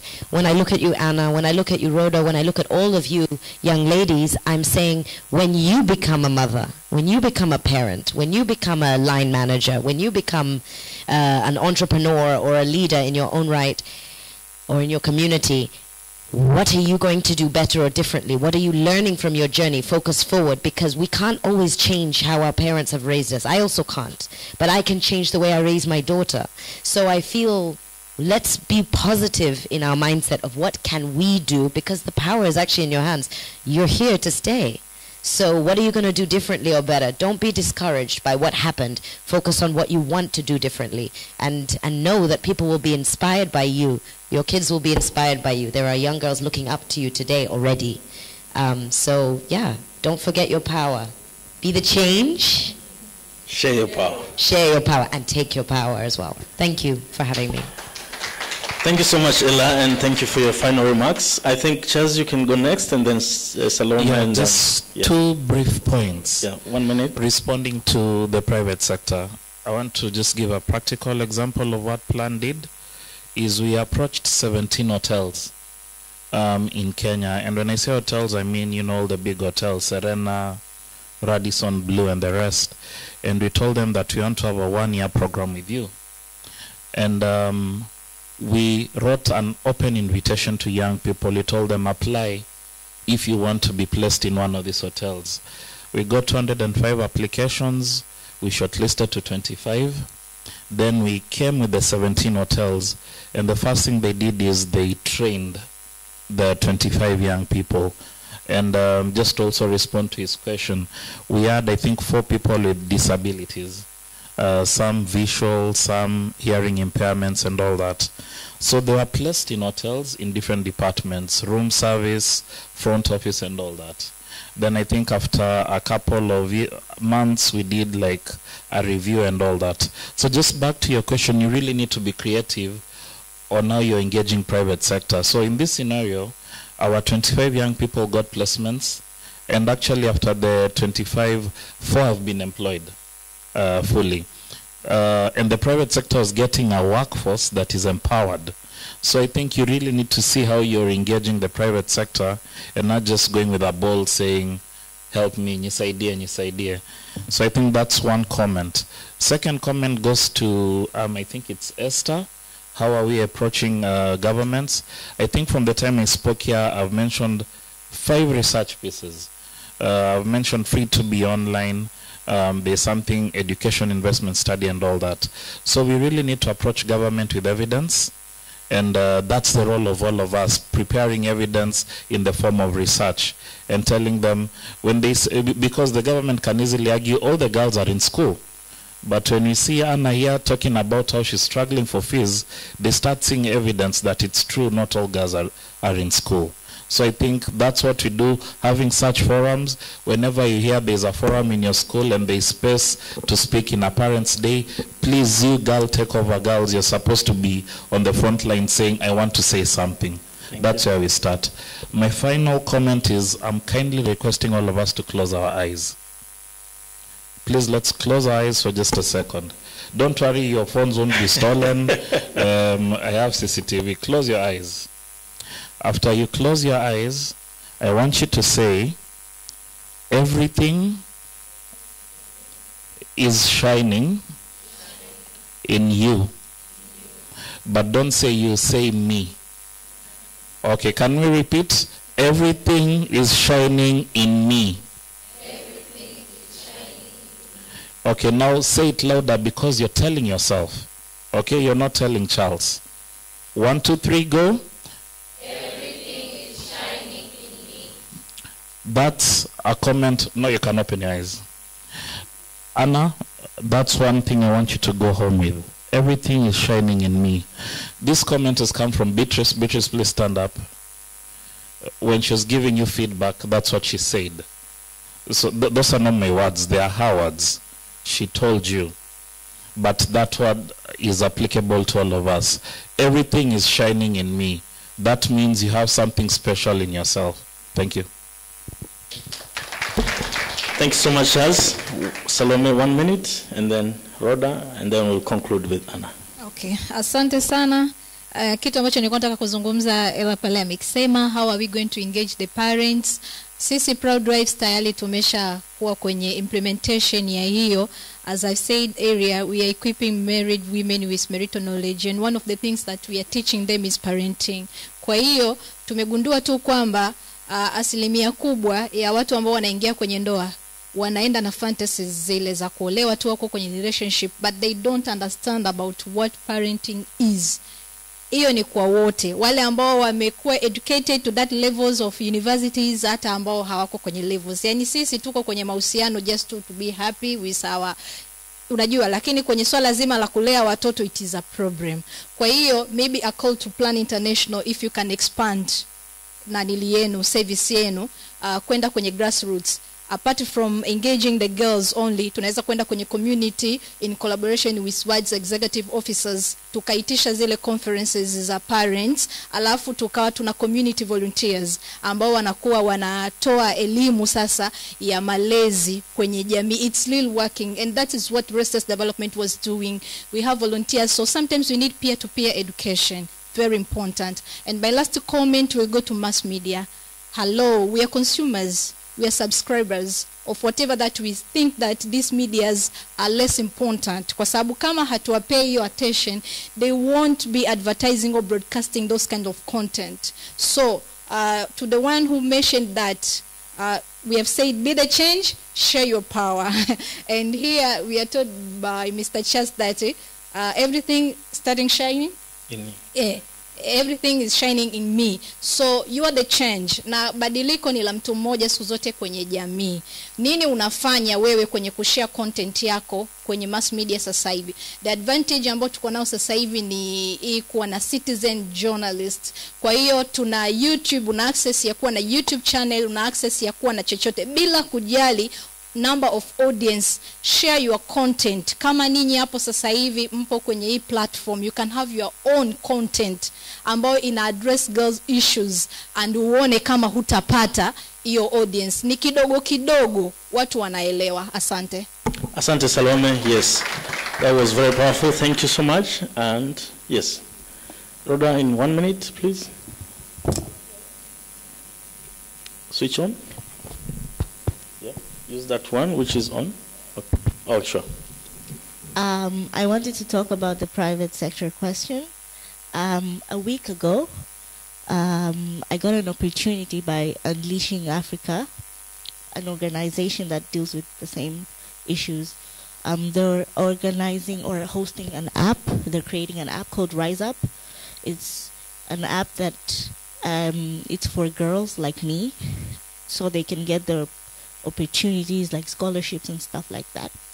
So I asked one of the managers of Unleashing Africa about why they're advocating for things like these. They're advocating for FGM, child marriages, but the numbers are still rising up. What's the problem? Akaniambia kitu ambacho ni it was really awakening. Akaniambia kwamba wao wenyewe wamewauliza hawa wasichana the same question kwamba what is the problem, kwa sababu we come tunawafundisha and stuff like that. One of the girls akawaambia kwamba nakuja na watu wenu na wataalamu wenu mnatufundisha haya mambo sijui sexual reproductive health, family planning.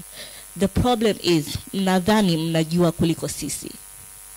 You think you know better than us. Kwa hiyo sisi tunawaacha muongee malize, tuna clap, kama kuna snacks tutakula, tunaendelea na mambo yetu.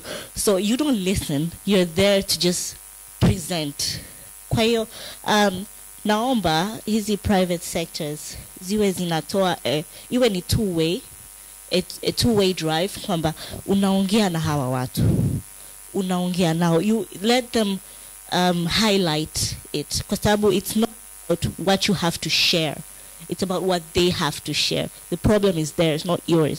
Wewe unakuja kuwa mtatuzi, sio wewe unakuja una present, ukishamaliza unauliza maswali mawili matatu unaondoka. Yani ni lazima mkae muongee. Unaongea sio unaongea kama msaidizi, unaongea kama mama, unaongea kama mwanamke. Yeah, vitu kama hivyo. Alafu kuhusu social media, madam hapa nitakuongea the same issue kwamba organizations sasa hivi Instagram, mimi mtu mkubwa sana Instagram. Organizations nyingi kama Msichana Initiative, Plan International, Sawa Tanzania, Sai Tanzania, they use hizi platforms kuongelea hizi issues. It's their content. So you choose. Niende kwa Millard Ayo, niende kwa Plan, niende kwa Mange Kimambi. Yeah, you choose where to go. You choose where you want to subscribe. Kwa hiyo tukiendelea kuwalilia hawa social media, wengine hata hawasikii by the way. Yeah. Kwa hiyo it starts with us. Be the change. It starts with us. What are you willing to subscribe at? Sure. Anna? Thank you. As for me, my last word is that in private sectors and organizations, I would like to request that you support girls, especially village girls, and not only that, but also the organization like Plan International, please. I would like to request, if it is possible, take a lot of time educating parents. Parents are the most problem in our villages. I've done research and I found out that if parents are given education about how to live with girls, how to live with children, how to support children, this problem would be minimal. Also, at our schools, I would like to request, if it is possible, the private sectors, please help our government schools. I study in a government schools, and we were the one who started it. It was started in 2021. You can't imagine right now we are Form 3. There is no laboratories at our schools, classes, and also teachers are not enough at our schools. Next year we will have Form 1s, and the classrooms are not enough. So I wonder where we would study, where we would stay. And also the teachers, in the coming year, we are going to be in Form 4. So I wonder, even right now, we haven't finished some of the topics, like basic chemistry, due to lack of teachers. So I would request, if it is possible, you can help us, especially in villages. The villages schools are facing many challenges. Lastly, I would like to ask if it is possible, there are some of the... Okay, thank you. You can say it in Swahili. Say it in Swahili, it's fine. Anna, malizia point yako. Yeah? Yeah, I wanted to say that the advice that my sister gave me, it is good. And I'm glad for that, because it has really encouraged me. And right now, I'm thinking of continuing after Form 4. I want to go and study hard. Okay. Makofi tafadhali kwa Anna. Thank you so much. Thank you so much. Yeah, tuwapigie makofi wazungumzaji wote. For sure, you've done a good job, and it was really hard and touching, but we appreciate your time. You want to say something? I have a request for plan for the next takeover. I feel like, and maybe it's in your plans, can we have takeover of government positions as well? Maybe a girl with the minister would be really exciting. And of course, tumeambiwa na waziri kwamba mwakani hata waziri mkuu, hata president. So I think also there's something that is happening in Dodoma, but again, we will have to see more of those in these kind of platforms. Kurugenzi, you want to say something? Thank you, thank you. You have been our partners of choice, because I think we have started this journey for the past 6 years, and I think we have been with Empower for 5 years. So thank you, and your recommendation is taken. Thank you very much. But just to provide some more clarity, this is just happening here, but the takeover is happening all over the country where Plan International is operating. And the field level, actually, this program has been taken over by the government highly, and some of the girls are taking over positions of the district executive directors, those big positions at the district and the regional level. But I agree with you. I think for advocacy purposes and for making this more visible, I think at higher level, and I think you have heard also from the minister, from the honorable minister, she has made a promise that I think next year maybe president, all those kinds of high level. So we hope for that. Yeah, sorry, MC, I just wanted to, actually today is not my day, but my country director has allowed me just 1 minute to appreciate and thank you, the panel members. You have done a very good job. Actually, this was a hard talk. This was really a hard talk. And I just wanted also to appreciate your story, Anna. Very heartbreaking. You know, when you were narrating that story, I saw silence within the room. Very heartbreaking, but I think it has generated a lot of discussion from the panel members, but also from the mass here. We have taken everything, and I think that is the purpose of Plan International and other organizations of similar nature to exist, because we are here as Plan International to advance children's rights and also promote the equality for girls. And as you can see, everything you have narrated, it actually embedded in gender inequality, and that is what Plan International we are actually doing. And we are just calling, I want to borrow some words from Charles. We need to work in partnership. First, to partner with the girls, to partner with private sector, partner with donors and supporters like USAID, to partner with embassies, to partner with everybody to make sure that we fight the root cause of gender inequality. Because gender inequality is all which has brought us all here. These are the issues, is the real stories out there. We have today heard just one story, but this is actually the story of thousands of girls out there. And we need to make a commitment. We need to share our power. We need to make those changes. Thank you very much. Asante sana. Yeah. A round of applause for the panelists, please. As you stand, yes, as you stand, we would like to have a photo, one photo here. It's a commitment that you've made. I think in your conversations you've really talked about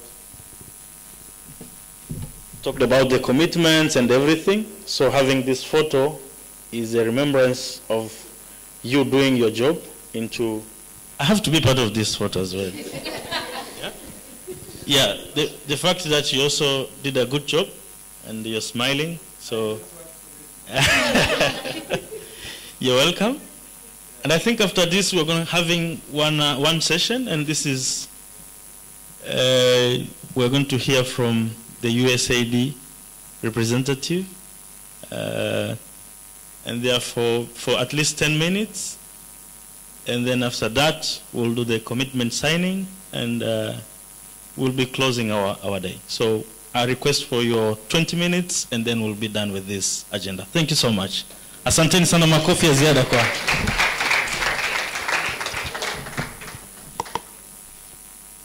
Okay, thank you. Salome, asante.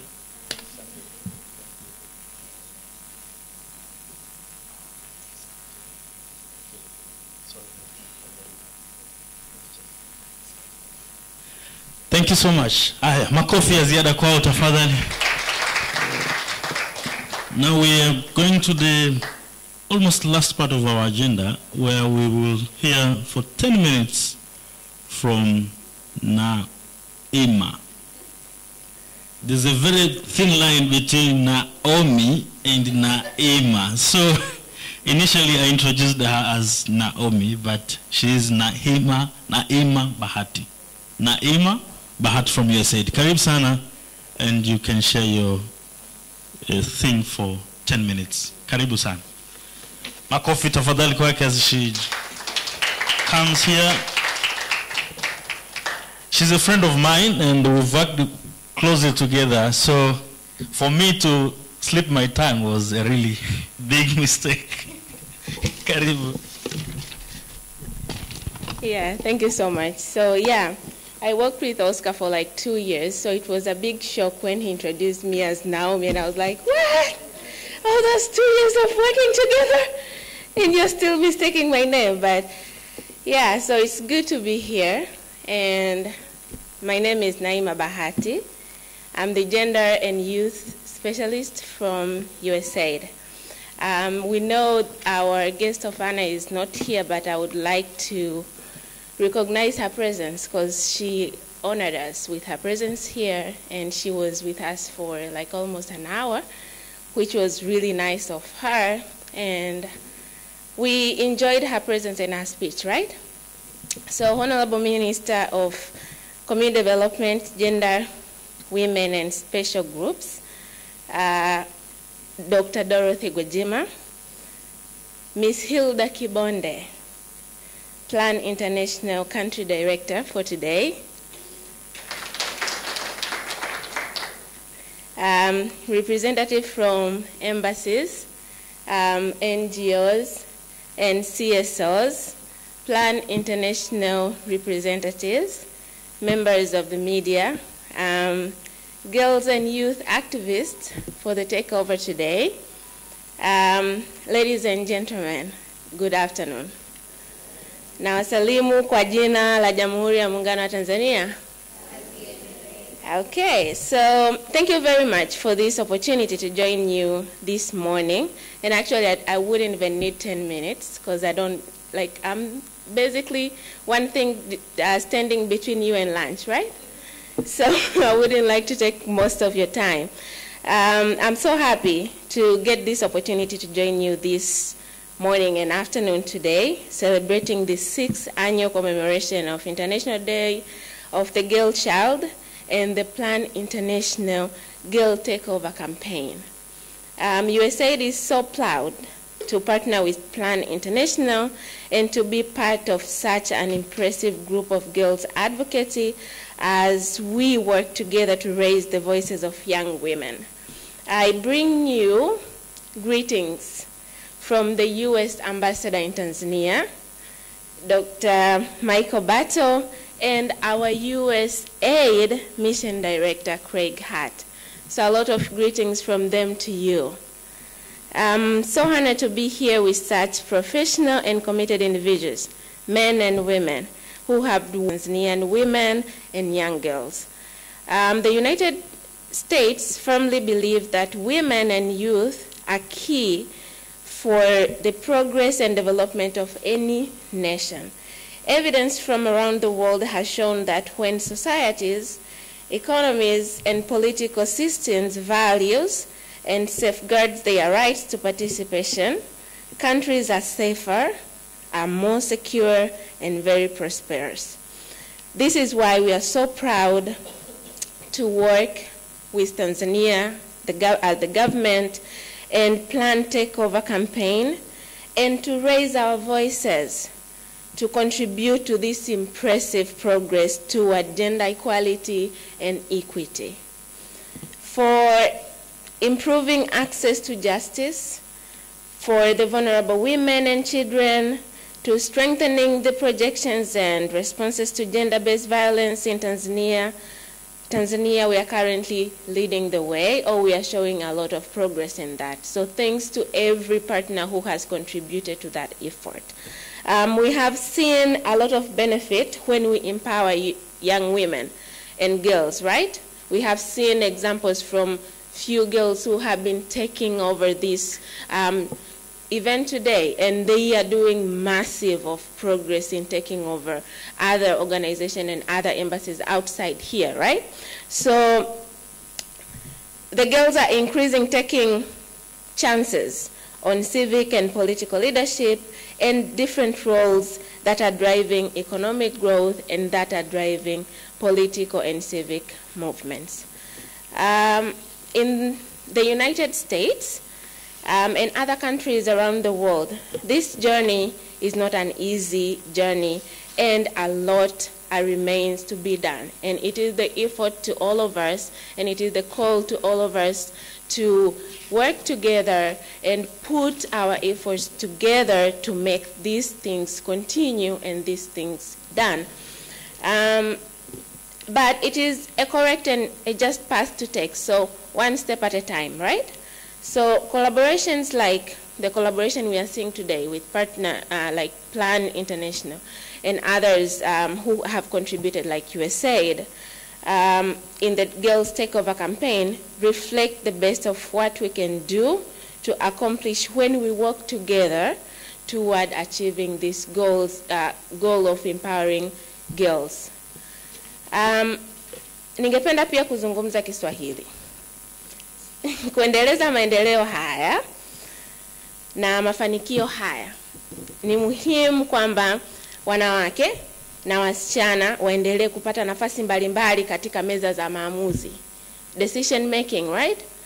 Sio tu kuwahusisha kwamba tunafanya consultation, they need to be part of that decision making, na kwamba tuendelee kuunga mkono uongozi wao na ushiriki wao wa kiraia. Ujumuishi sio tu swala la maadili na haki, ila ni sharti la kimkakati ambalo hutusaidia kujenga jamii ya sasa na mataifa yajayo yenye uwezo mkubwa, ubunifu na mafanikio. Mwaka jana sisi kama USAID tulishiriki katika hili zoezi la Girls Takeover, na tulikuwa na mkurugenzi mkazi, yani mission director mpya, ambaye alikuwa anaitwa Michelle David. She was actually 14 years old, ambaye yuko nadhani anamalizia primary school mwaka huu.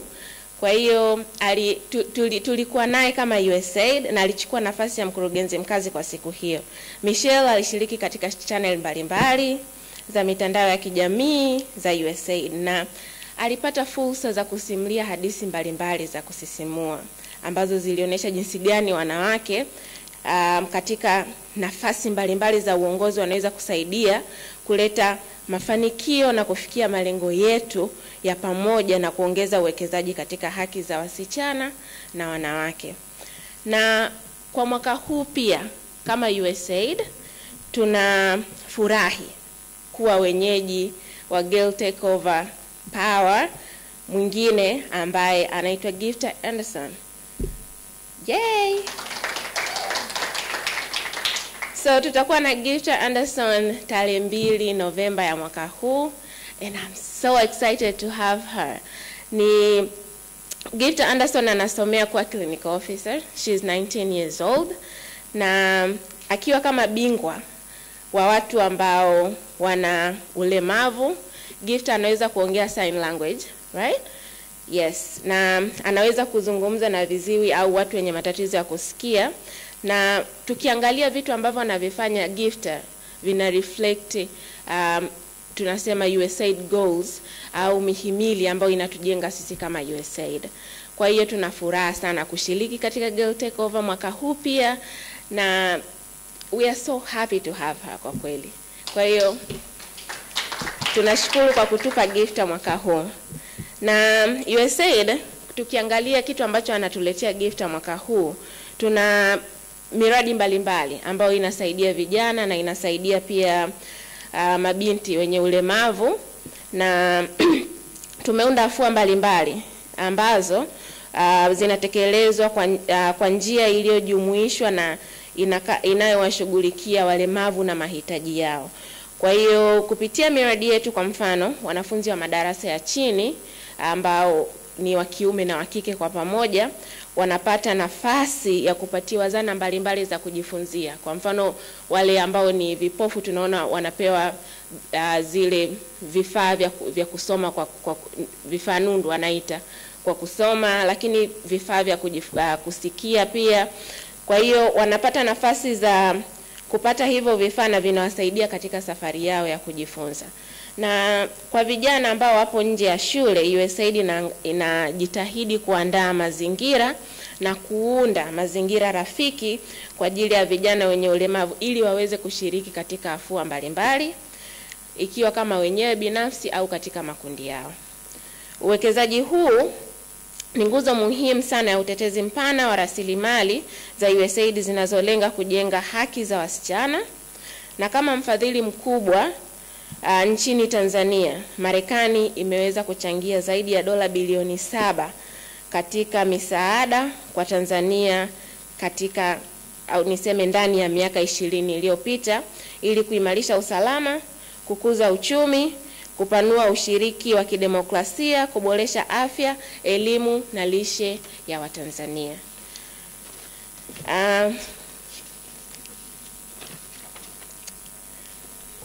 Kwa kumalizia, let me just say this. When women and young people have equal access to resources like land, finances, and education, they can fully unleash their potentials as entrepreneurs, as innovators, as leaders, and as people who they aspire to be.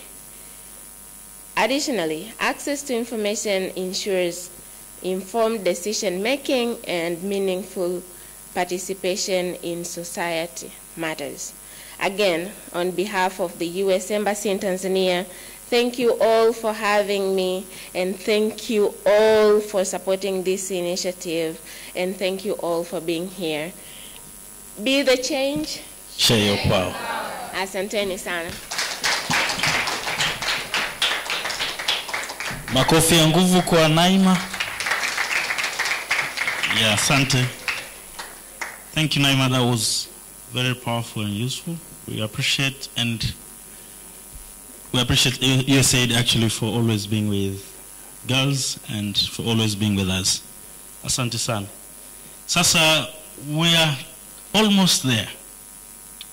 Just two things. One is I'm going to invite two takeover girls to come here and share their testimonials, their experiences as when they were taking over some positions. They will spend maximum 5 minutes, and thereafter I will have to invite everyone who is here, maybe in groups, to go and do the signing of the commitment board. We have to populate that and keep it as a record for 2023 takeover commitments. So, allow me to bring on in the podium the boss, Karen Bati. Karibu tukusikie.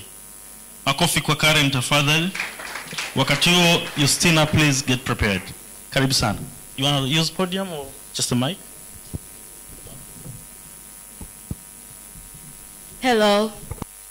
Hi. I can sense silence. People are tired. Are we tired? Okay, my name's Karen Francis Mbati, a student of Arthi University. And yesterday I did my takeover at Norway Embassy, where I met Her Excellency Tony Tizi there at Norway Embassy. It was, at first I was nervous, like, what am I going to do there? How am I going to interact? But to be lucky enough, they were really interactive. They made me feel so comfortable there. Like, everyone was like, hey, we're so happy to see you here today. So during the takeover, they got to explain the programs that they're doing through economic issues, gender issues, cultural activities that they're doing, but also the importance of influencing young ladies, young female like us, who are taking over to wish to be at higher rank position, that you're supposed to be confident enough in whatever you're doing, but also stand for yourself and believe in God. Everything is possible if you believe in God. So my experience, which was nice. After that, we went to Kostage. There was a launching ceremony of climate research programs between Norway and Kostage. So I get to talk about the speech, the importance of climate change, where I presented issues of food security, the importance of us having food security in our country, but also I presented issues on how we can avoid climate action by being the voices, being the changes in advocating for climate action or climate issues in our country. Thank you. Asante Karen, and maybe you can just hand over the mic to Justina. If you spend exactly the same time, like, yeah. Good afternoon. Okay, I am Justina Ruta, and I managed to take over at the British High Commission. That was on Monday. So I was like, what am I going to do, or what am I going to say that would affect them, or that would put me in a position to say that I am really taking over? It's actually the opportunity that they gave me. I started out my day at 8 a.m. I arrived and wakanipokea wale walinzi wakaniambia, aha, umekuja kutake over. Okay. Haya. Nikaingia. Kwanza nikasalimiana na yule balozi anaitwa David Konka. I was like, I am meeting you. And I said, yes, you are meeting me. And you know, I am nervous because this takeover program is like, yani ndo tumeanzisha tu kama miaka mitatu hivi. So I'm really happy and proud to have you here. And I entered their staff meetings. I got to see how they work. I managed to enter into the African Union conference about female genital mutilation. And I got to be beside Kemi, who happened to be a development manager. And she wanted me to stand beside her and know how it felt to read out a speech in front of 1 billion of people and have people expect something from you. So I felt like, wow, so this is how it feels like to hold power, people looking at you, and you have to have an effect. So I was very thankful for the opportunity, and I encourage you to go out there and tell other girls, you have children, you have friends, go tell them to come and take over, even next year. Thank you. Wow. Hongera sana. Hongera sana Karen na Justina kwa uzoefu. Lakini I'm telling you, kila moja, everyone who has taken over has a different experience. The only thing that they're taking out of this is more courage, more power, and more confidence. They will never be the same. This is what I promise you. I know them. They will never be the same. So it's a very great initiative, and I would like to invite everyone to be part of this. And of course, many other organizations to partner with Plan International and whatever, the way you want to do it, but again, it's a great thing to do. It's a great cause for these ladies, and we are here to celebrate the power, and we have to be proud of what we've been doing. Asanteni sana. So after that, I just want to reiterate, for those who didn't hear me when I was introducing myself, I am Oscar Kimaro. I know I'm live on YouTube. So Oscar Kimaro, you can find me on Instagram, Twitter, Facebook. Just see the work that I do, and I'll appreciate your like and follow. Thank you so much. Basi, ni wakaribishe, just to take the commitments, and after doing the commitment thing, we will be inviting Cecilia Bosco from Plan International to give the closing remarks. So maybe, just for the sake of protocols, Hilda, you're taking over the CD position today, so you should be leading us to going to that commitment board. And the only thing that we want from you, we already have some words there, so the only thing that we want from you is your initials, or maybe a bit of a signature if you like.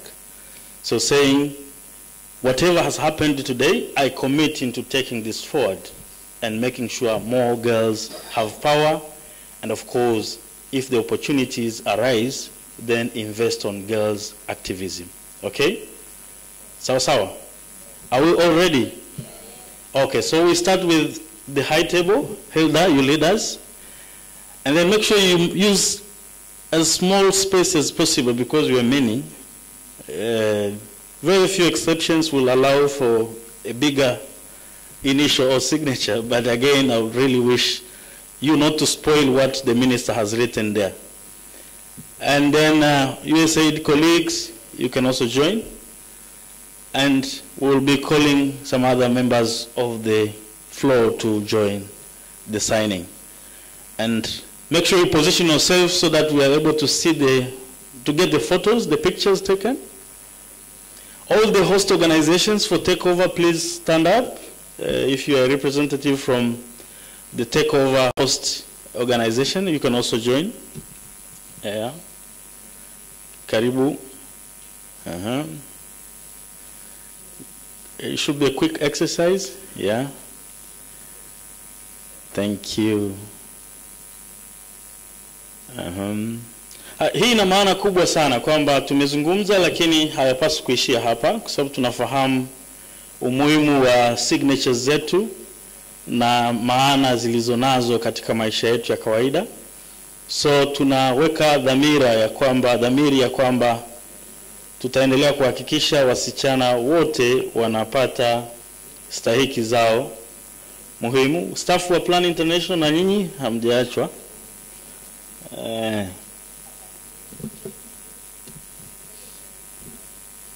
Yeah, and Plan AU, Plan Regional Office, are you here? And Plan International staff. Yes, that is nice.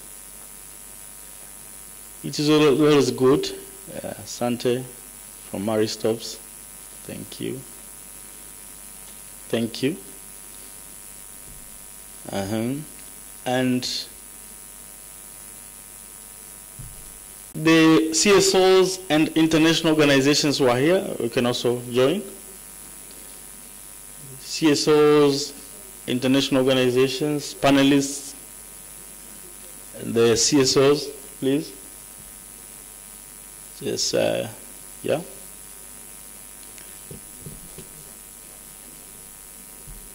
Yes. All the organizations, the leaders of the different organizations here, please come. It is sometimes good to sign for using the name of your organization, because then we know, yeah. So, Femina, I'm not seeing you here. You're trying to run away. Okay, thank you.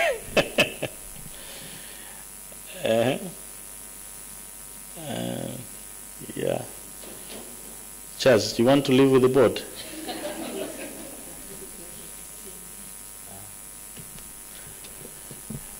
Waandishi wa habari, we've heard about media and everything. You guys people are saying you're working on trending news and everything, but we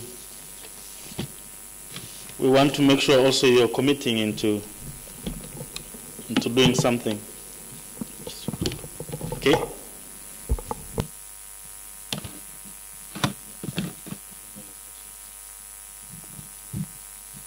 Yes.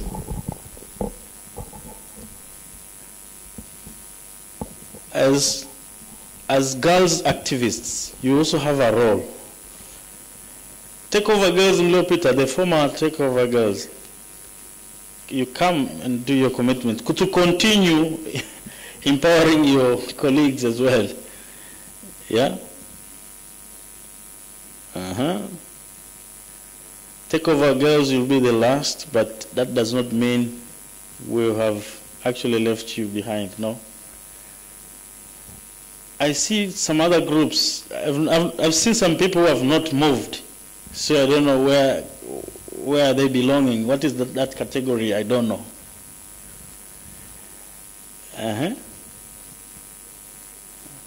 Make sure you limit your signature into a very small space, much as possible. You can do it above close to the logo as well. It's fine.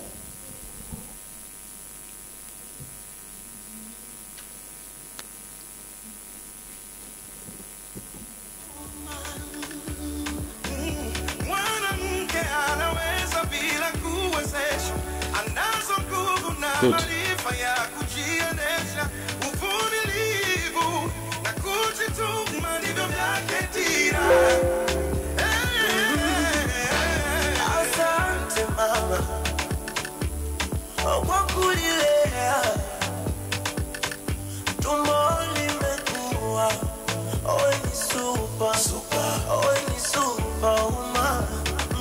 You're allowed to clap if the music is good enough. And in a short while, we're going to dance the song all together.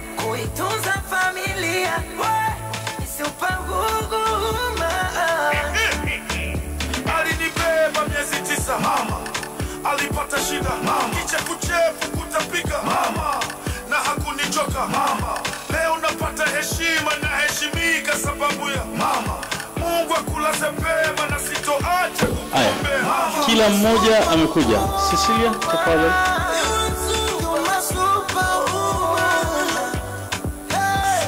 Tunawashukuru sana Clouds. Tunawashukuru sana Clouds kwa kuwa nasi na kushiriki nasi kama host organization, lakini pia ambao umetusaidia kurusha tukio hili tangu tulipoanza mpaka sasa ambapo tunaelekea mwishoni. Clouds FM, Clouds TV, Clouds Media Group. Tuwapigie makofi tafadhali, wamefanya kazi nzuri. It's a record that we're gonna see and Clouds FM, Clouds TV tunawashukuru. Kwenye YouTube channel ya Clouds Media Group ukienda pale utaona tukio hili tangia mwanzo mpaka mwisho. Tunawashukuru sana kwa kuwa nasi, na kwa kweli mmeonyesha kwa vitendo namna ambavyo sauti za wasichana zinaweza kusikika katika maeneo mbalimbali, na sisi kwa niaba ya Plan International ambao ni washirika wenu tunawashukuru sana sana sana, tukitambua mchango wa kila mmoja aliofanya kwa siku hii. Tafadhali Cecilia, namba uje kwa sababu tunamaliza. Jipigieni makofi kwa kumaliza zoezi vizuri na kuhakikisha kila kitu kimekwenda sawa sawa. Yes. Basi nikupe dakika chache alafu tukaribishe pia kwa ajili ya chakula. Asanteni sana na washukuru kwa ushirikiano wenu, na Mwenyezi Mungu awabariki sana. Kwa sababu sitarudi hapa jamani, na washukuru sana.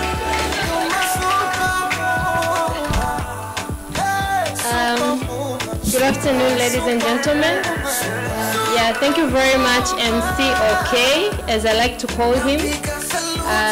He is also an MC, although he works for the development. I'm sorry I'm doing the advertisement, but you did a great job, and I think you deserve this as a reward. I hope you accept it. Thank you. Mabibi na mabwana, naomba nitumie fursa hii kuwashukuru sana sana sana kwa kuwa pamoja nasi mchana huu.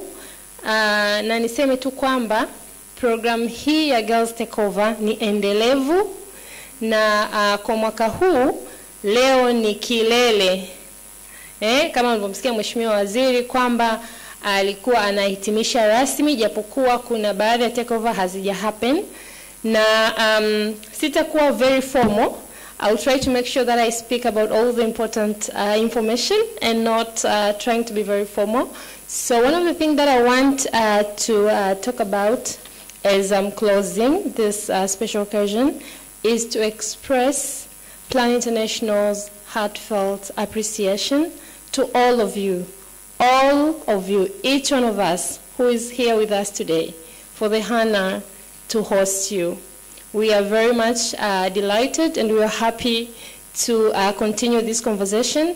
And I would also like to mention specifically our partners and supporters, especially for their long-standing partnership and commitment toward advancing girls and, of course, children's rights in Tanzania. So I'll start with the USAID, and please allow me to say that we truly appreciate the support. You made this convening possible. So, ladies and gentlemen, please let's give them a round of applause for their commitment. Yes, thank you very much to the entire USAID mission for this support. And we're looking forward to continuing our lots of commitment that we've made here today as we continue to uplift girls' rights in Tanzania.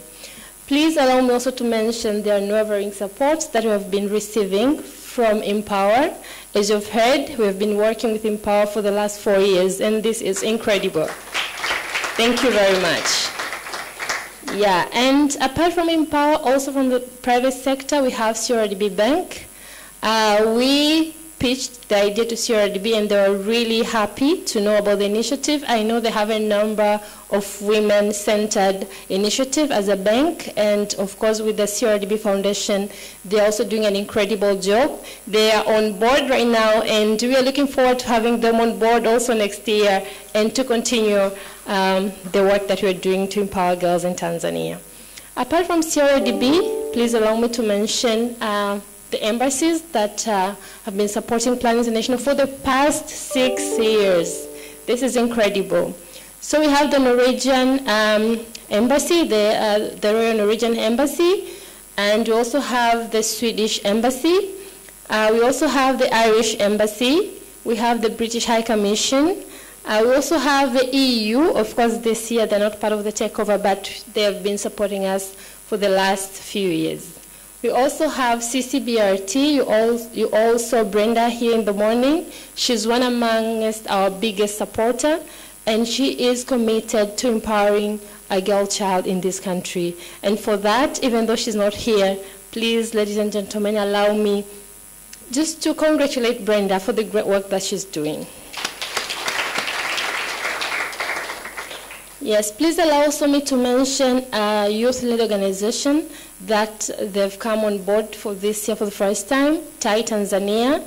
It's a youth-led organization and they're doing incredible work to empower girls in many holistic approaches. So thank you to TAI Tanzania, but also I would like to give a special thanks to Clouds Media Group. They've been incredible in supporting us.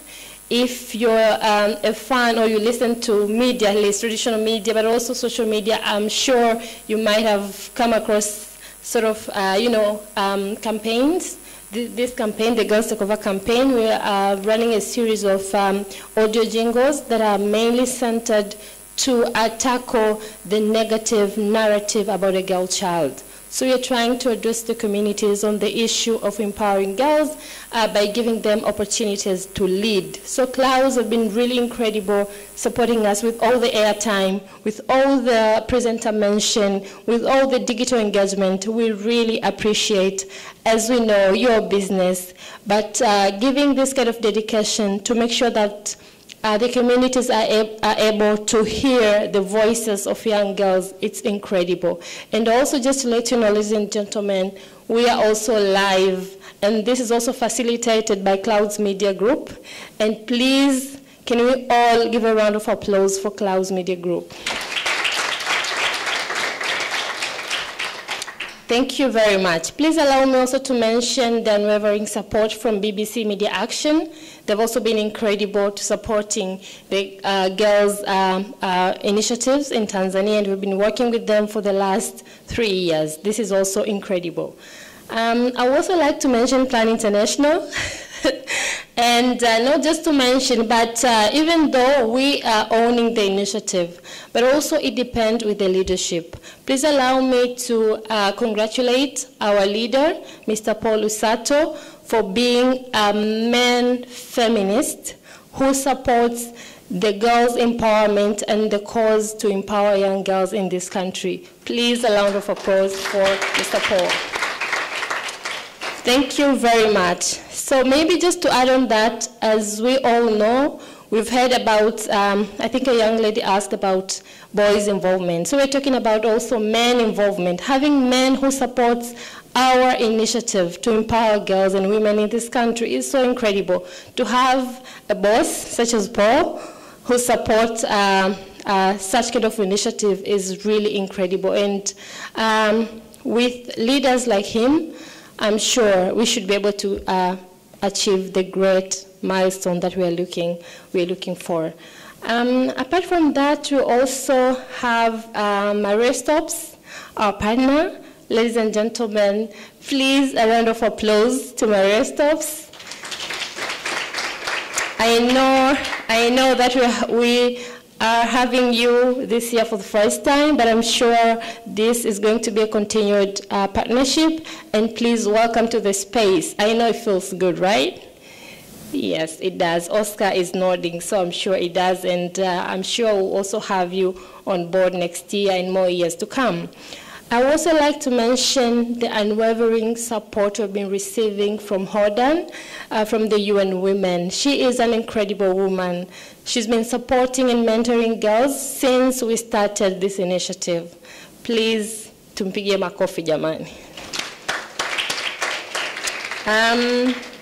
Last but not least, please allow me to mention also that through this initiative, we also work with government, especially government ministries. I know there was a point that was raised here, like if there's a possibility to have ministers' position also taken over. I know we've been trying, and the level that we're able to reach is the permanent secretary, because you know the ministers are like very busy, and most of the time they take over. You know, they look like staged, and we opted for the permanent secretaries because at least they have the time to sit with the girl and mentor them. So we are trying, and we are hoping one day we should be able to also get the president, you know, do this, and we are sure that we will reach there. And last but not least, we are also joined here with a number of representatives from different networks that also are doing incredible work in this country to empower girls, but also to fight for their rights. We have the Tanzania Ending Child Marriage Network representative. Please, wherever you are, could you please wave? Yeah, thank you. Thank you very much, and your time here is really appreciated. We also have the Tanahat. I'm not sure if I'm pronouncing it right. We have the network to counter anti-trafficking network, human trafficking network, anti-human trafficking network, some Tanzania anti-trafficking human network, represented also here. Thank you very much for coming. And last but not least, ladies and gentlemen, please allow me to speak to my girls. These are my girls. You've been with them throughout their orientation, mentoring them, but also interviewing them, and all of that. So I feel like I'm too close to them, and I'm so happy for the milestone that you have achieved. And for those of you who have not yet taken over, I'm sure you're going to have an incredible takeover, and I wish you all the very best.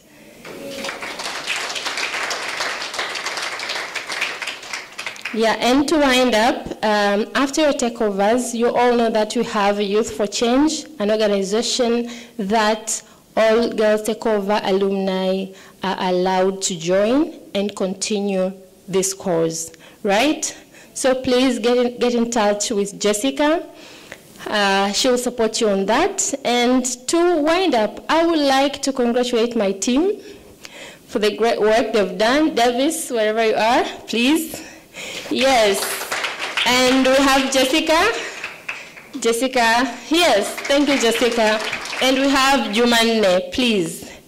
So it's a team of 4 people working toward all this, coordinating the 20 takeovers that we have for Tanzania. Most of Plan International countries normally host only 4, but for us, we're doing 20, and people are like, you guys, how are you doing it? And we're just the 4 of us. So thank you very much, my team. I truly appreciate your dedication, and I'm looking forward to celebrating today after this event. So ladies and gentlemen, karibuni sana. Lunch is served. Welcome.